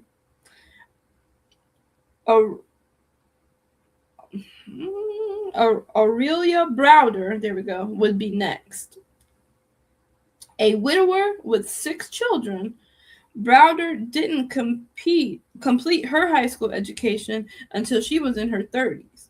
She later enrolled at Alabama State University, where she met Joanne Gibson Robinson, a professor in the English department. Robinson inspired Browder to get involved in the civil rights movement, and on April 19, 1955, Browder was arrested for sitting in the white section of a Montgomery bus. She would later graduate from Alabama State with honors, earning a bachelor's degree in science. Susie McDonald, known around Montgomery as Miss Sue, owned a pavilion in the city where Black residents could gather without fear of racial intimidation. When Miss Sue was arrested for violating Montgomery's bus rules on October 21, 1955, she was in her 70s and could pass for white. McDonald, however, had made sure to inform the driver that she was indeed a Black woman before she sat down. That same day, 18-year-old Mary Louise Smith was arrested for sitting in the whites-only section. Janetta Reese was arrested for the same offense. Finally, on Thursday, December 1st, 1955, Rosa Parks did it too. So look at all that before all Rosa. Before, come on. But they don't say their names. Woo-wee. Righteous women. Mm-hmm. Come on. Sojourners. Claudette Colvin. Aurelia Browder. Susie McDonald. Come on. Janetta Reese. Mary Louise Smith. Come on. And then Rosa. Unlike Colvin, Browder, McDonald, Smith, and Reese, Parks planned her protest. Come on. She served as the secretary for the Montgomery chapter of the NAACP and had participated in civil rights activism for more than a decade. Part of the reason Rosa was selected to publicize the injustice of segregation was because of her presentation. The leaders had already rejected Claudette Colvin because she was dark-skinned and outspoken, and was pregnant and unmarried. Parks, on the other hand, was fair-skinned, reserved, and had good hair. Wow. Yep. When Professor Robinson heard about Parks' arrest, she was fed up. After her prize student Browder had been arrested for the same thing, Robinson tried to convince her organization, the Women's Political Council, to organize a citywide bus boycott. Robinson called a few students and colleagues at Alabama State, and they printed 35,000 flyers calling for a one-day citywide boycott and passed them out at local churches. Another woman has been arrested and thrown in jail because she refused to get up out of her seat on the bus for a white person to sit down, read the typewritten flyer. It is the second time since the Claudette Colvin case that a Negro woman has been arrested for the same thing. This has to be stopped. Negroes have rights too, for if Negroes did not ride the buses, they could not operate. 3/4 of the riders are Negro, yet we are arrested or have to stand over empty seats. If we do not do something to stop these arrests, they will continue. The next time it may be you or your daughter or mother. This woman's case will come up on Monday. We are therefore asking every Negro to stay off the buses Monday in protest of the arrest and trial. Don't ride the buses to work, to town, to school, or anywhere on Monday. You can afford to stay out of school for one day if you have no other way to go except by bus. You can also afford to stay out of town for one day. If you work, take a cab or walk. But please, children and grown-ups, don't ride the bus at all on Monday. Please stay off all buses on Monday. That reminds me of what you've been saying, to stop. Mm-hmm. Stop. Mm-hmm. Stop. Like Mm-hmm. they knew. Stop. Yeah. And she's just calling for one day. But what if we just stop, period? Permanently. Yeah. That also have you ever seen that Whoopi Goldberg movie? I think it's called A Long Walk Home. It's on Tubi sometimes. But it's about I think so. so. Boycott. Yeah. Yeah. I think it's been a long time since I've seen it. Good movie. On December 5th, 1955, a group of leaders formed the Montgomery Improvement Association, MIA, and asked Robinson to lead it. Robinson declined because of her job at Alabama State, so the next logical choice was E.D. Nixon, a thorn in white Montgomery's side. Nixon had been organizing civil rights campaigns as early as 1940 and was the unelected mayor of Black Montgomery. Because the early civil rights movement was entrenched in sexism, Nixon and others wouldn't even consider a woman leader. Rosa Parks wasn't even allowed to speak at the meeting. Nixon suggested a younger face for the movement, nominating the new pastor at Dexter Avenue Baptist Church, the Reverend Martin Luther King Jr. Unlike the women who had stood up for their rights, King was reluctant. He wanted a more low-key position that would not upset the city's leadership. But after Nixon threatened to expose him as a coward, King accepted the role with a few conditions. As the leader of the Montgomery Improvement Association, King did not demand that the city integrate buses. The MIA called for a first-come, first-served seating, more African-American drivers on predominantly Black routes, and courteous treatment of Black residents. NAACP attorney Fred Gray decided to get involved. He tracked down Colvin, Crowder, McDonald, Reese, and Smith to file a civil rights lawsuit against the city. Reese eventually dropped out of the lawsuit because she was being harassed by whites in Montgomery, but Claudette, Aurelia, Miss Sue, and Mary were down. Gray won the case in the U.S. District Court, but the city appealed to the Supreme Court. On December 17, 1956, the Supreme Court rejected the city's appeals, affirming the district court's ruling in Aurelia S. Browder et al. Versus W.A. Gale et al. Segregation was unconstitutional on Montgomery City transportation. And on December 20th, 1956, the Montgomery bus boycott ended. That was women. Women. So why is there men faces on the fight of the boycott in Montgomery? Mm-hmm. You never hear about these women. Mm-mm. That's why I tell y'all, religion is misogynistic. Mm-hmm. But the fight behind the scenes is who? Black women, Negro women. Mm-hmm. Come on. And the men, unfortunately, were, a lot of them were what? Cowards. Mm-hmm. Always talking about nonviolence.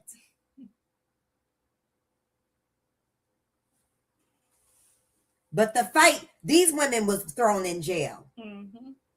These women had to go through the lawsuit. Mm-hmm. Nobody talks about that.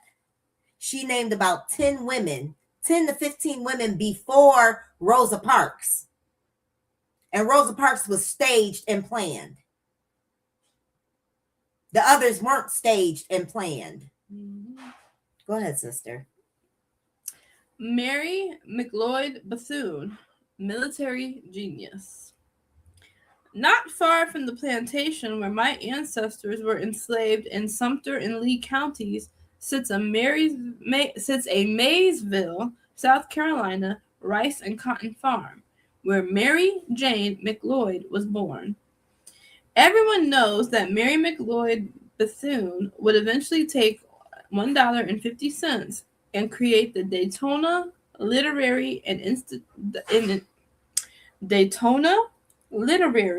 and Industrial Training School for Negro Girls, a historically Black institution that later became Bethune-Cookman University. After becoming the first Black woman to serve as a college president, she co-founded the United Negro College Fund, which has provided scholarships to more than 500,000 Black students.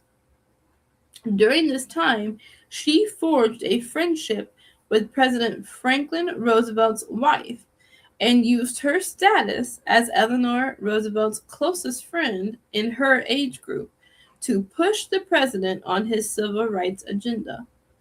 Let's be clear, regardless of whether he did it for political expediency or his own white supremacist leanings, Frankie D was a racist.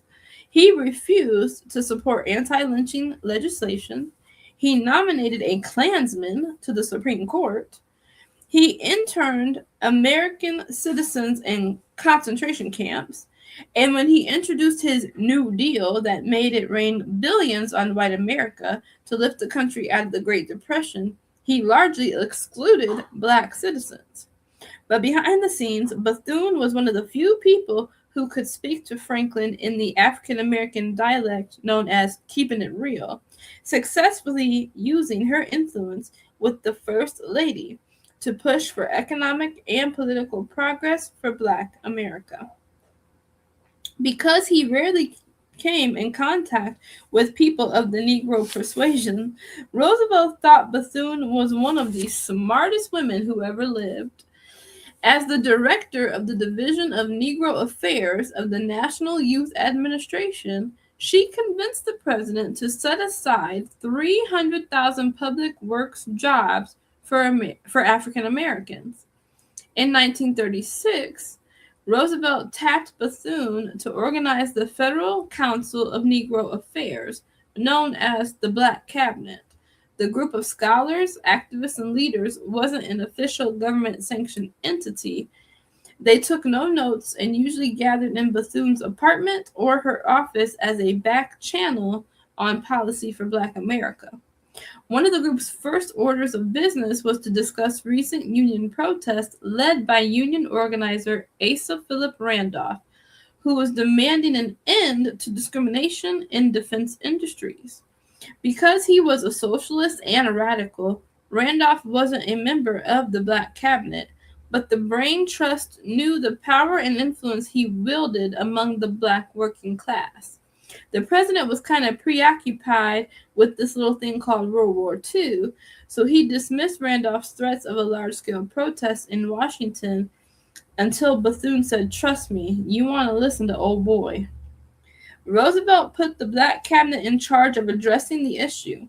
Rayford Logan, a member of the council and a history professor from Howard University, drafted Executive Order 8802, declaring that there shall be no discrimination in the employment of workers in the defense industries or government because of race, creed, color, or national origin.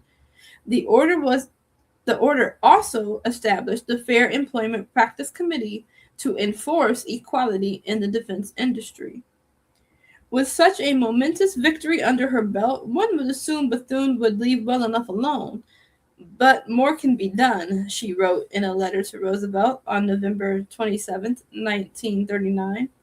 One of the sorest points among Negroes which I have encountered is the flagrant discrimination against Negroes in all the armed forces of the United States.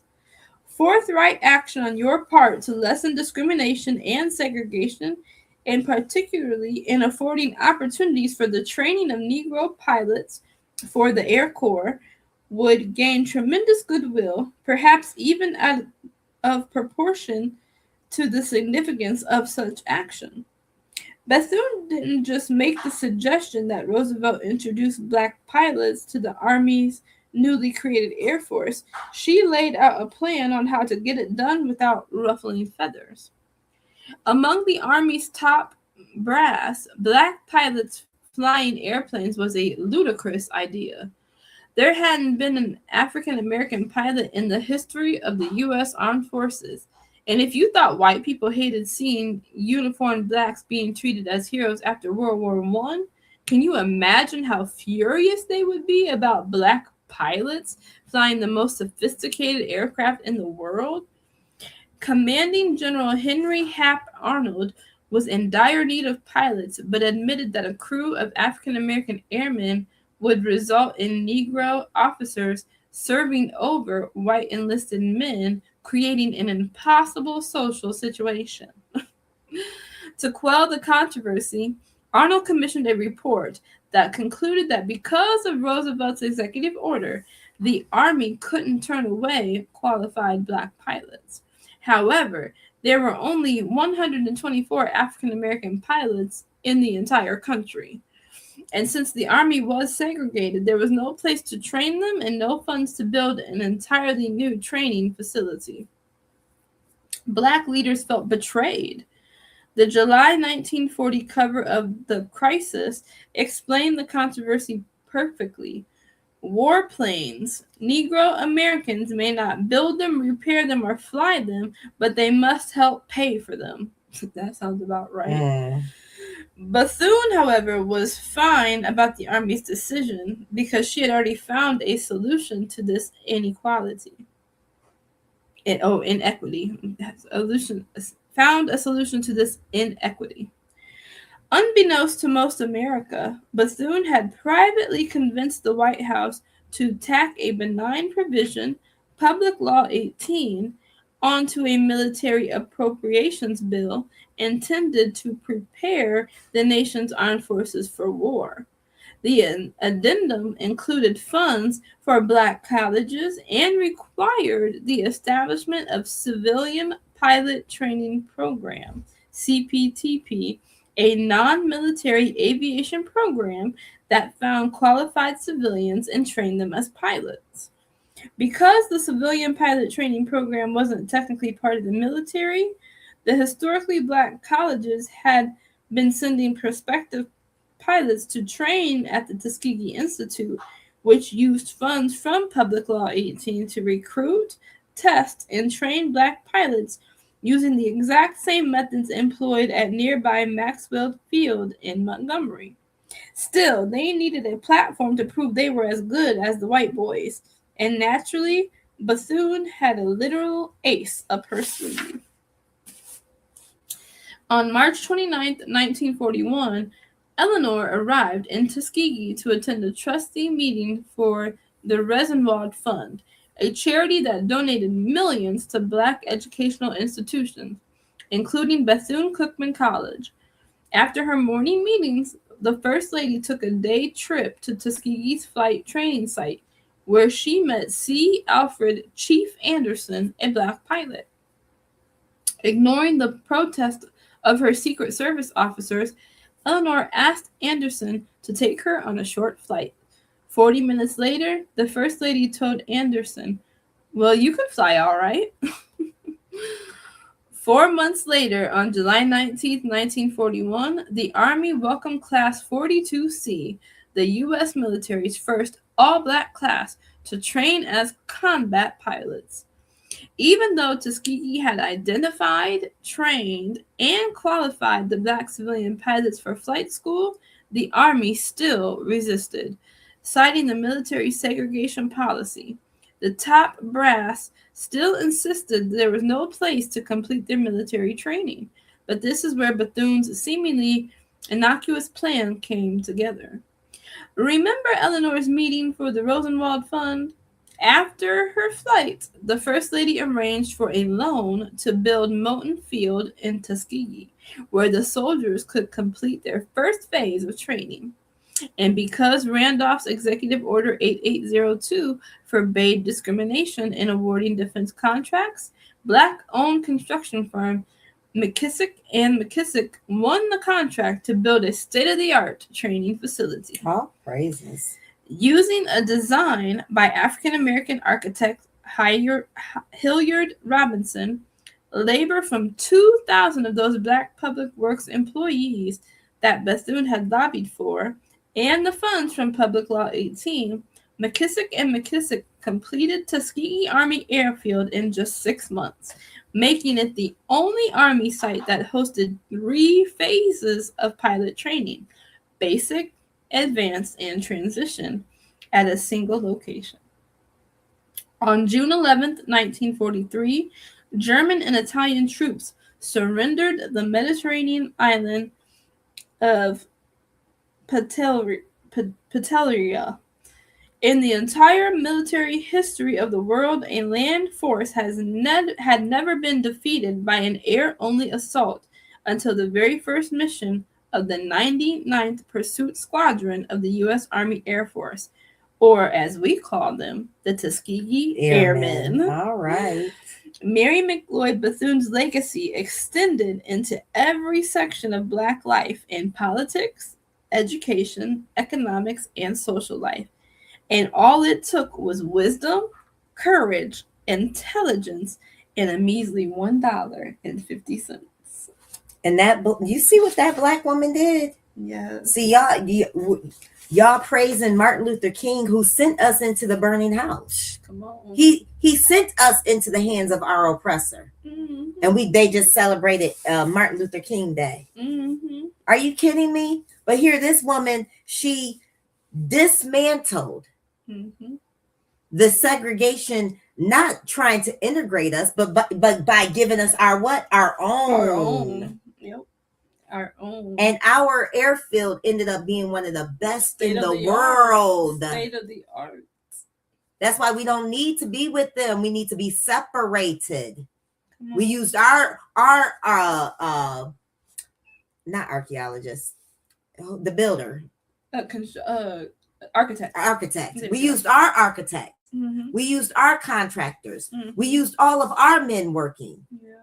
It was nothing but black people that built Tuskegee. Where is that anyway? Does that airport still exist? Tuskegee? Yeah. I'm pretty sure it's in Alabama. Hold on. Because they love burning our stuff down. They love burning our stuff down. They love destroying our stuff. They love not funding our stuff so our stuff will crumble.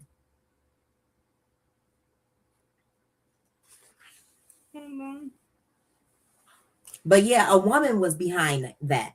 Nobody gives this woman credit for being behind the Tuskegee Airmen. A whole woman.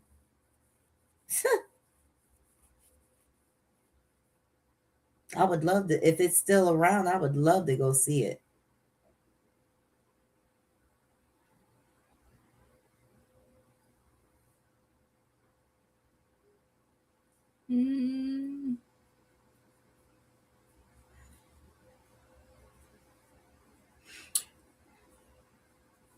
Red Tail Flight Academy Flight School in Tuskegee, Alabama.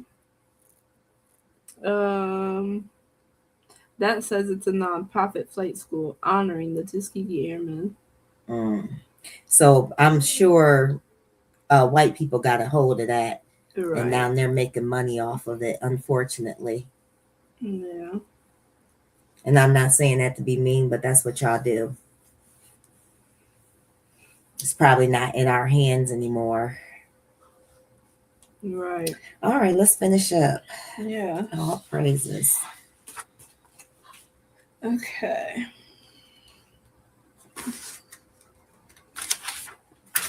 Three little questions. How did Black women contribute to the civil rights movement? A, they started it. B, they only provided the strategy, tactics, legwork, vision, and manpower.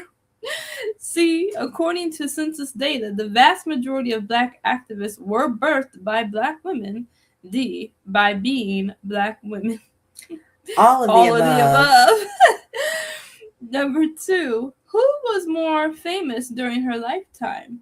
Ida B. Wells, Harriet Tubman, Mary McLeod Bethune, Lisa Angela Pamela Renee. I love you. You from around the way. That's LL Cool J. I like this writer. He's hot. He is the best. Yeah. Yeah. It would be Mary, right?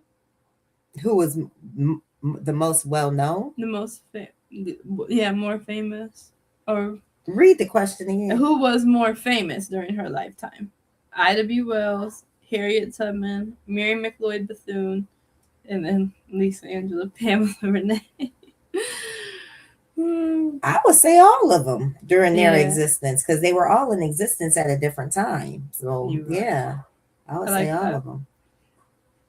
Which one of these benefited from the work of Black women? A, universal white male suffrage. B, universal white female suffrage. C, Black male suffrage. D, all of the above. D. All of the above. Activity, more fire.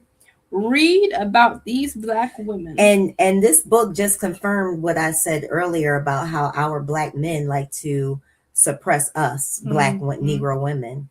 Come on. You seen how they said they didn't want anybody speaking. They wanted to use Rosa Parks because she was quiet, light-skinned, with good hair. They didn't want to use Claudette, who Claudette would have been a Yahca'Anna. I ain't sitting there quiet. Yeah. So, our men, out of jealousy, out of being cowards, out of loving the oppressor, unfortunately, a lot of our men were coons, trying to be social activists and philanthropists, but being coons at the same time. That's why, this next movement that's about to go down, ain't nobody gonna have no coward or coonery in them. We're gonna be able to sniff you out. It's a whole new breed of people that's rising up in justice and in truth. We're gonna be able to sniff you out. And all that nonviolent bullshit is just what it is, nonviolent bullshit. We're not doing that either. We're gonna protect ourselves. We're going to protect our community. We're going to protect our children. We're going to protect our families by any means necessary. Go ahead, sister.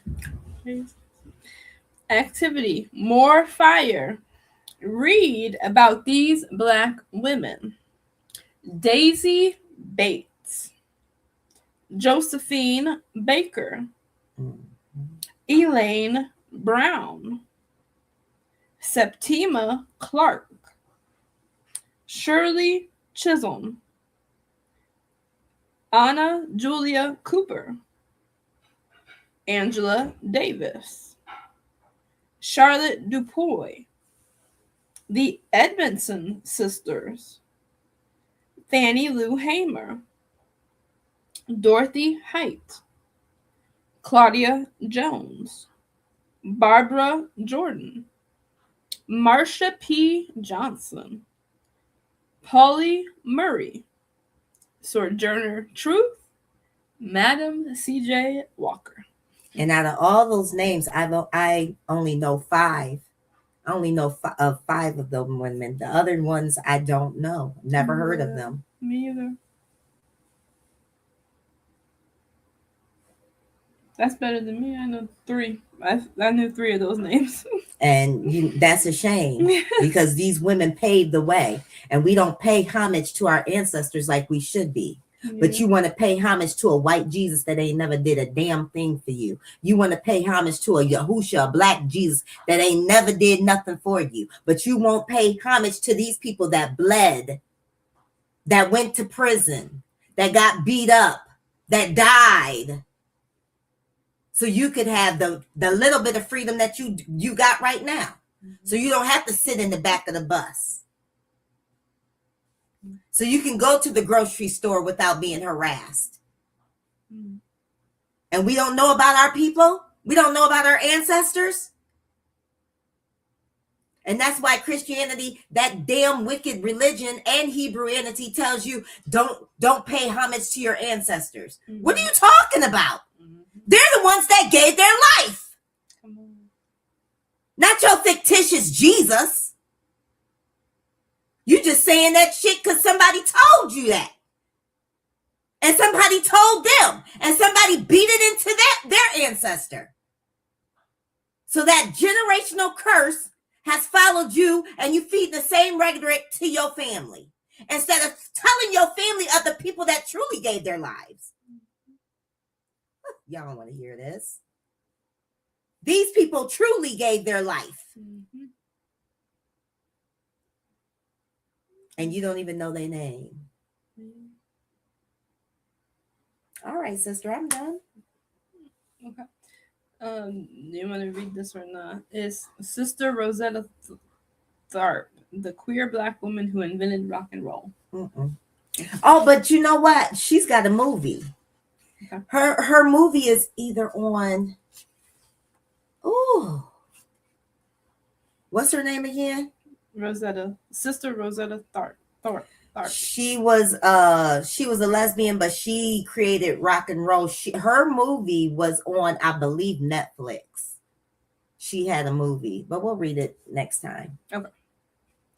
All praises. All right. What's the next chapter about? Chapter 12, The Race War 3, the conspiracy theory that was true. Dang. Dun, dun, dun. Dang. Well, we thank you for being with us here on Keeper of My Sis. We love you all so very much. We bring all this out for you, for your edification, for your knowledge. If you would like to get a hold of us, you can do so at keeperofmysis@gmail.com.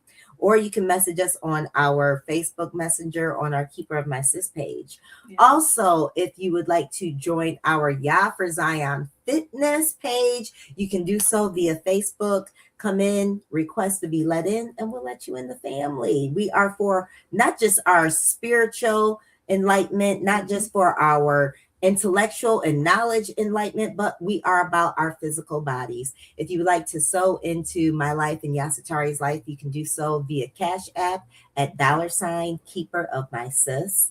And we are here on Tuesdays at 9 a.m. in the morning, like today for Truth-Filled Tuesdays. And we are here on Saturdays for Shabbat Fellowship at 11 a.m.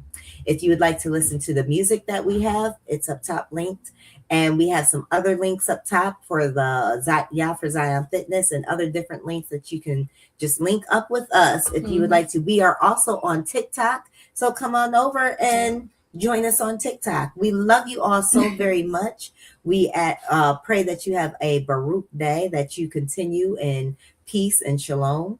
And we will see you soon. We love you all so much. You got anything else? We love you, family. Love you, love you, love you. All right, shalom. Shalom. Bye.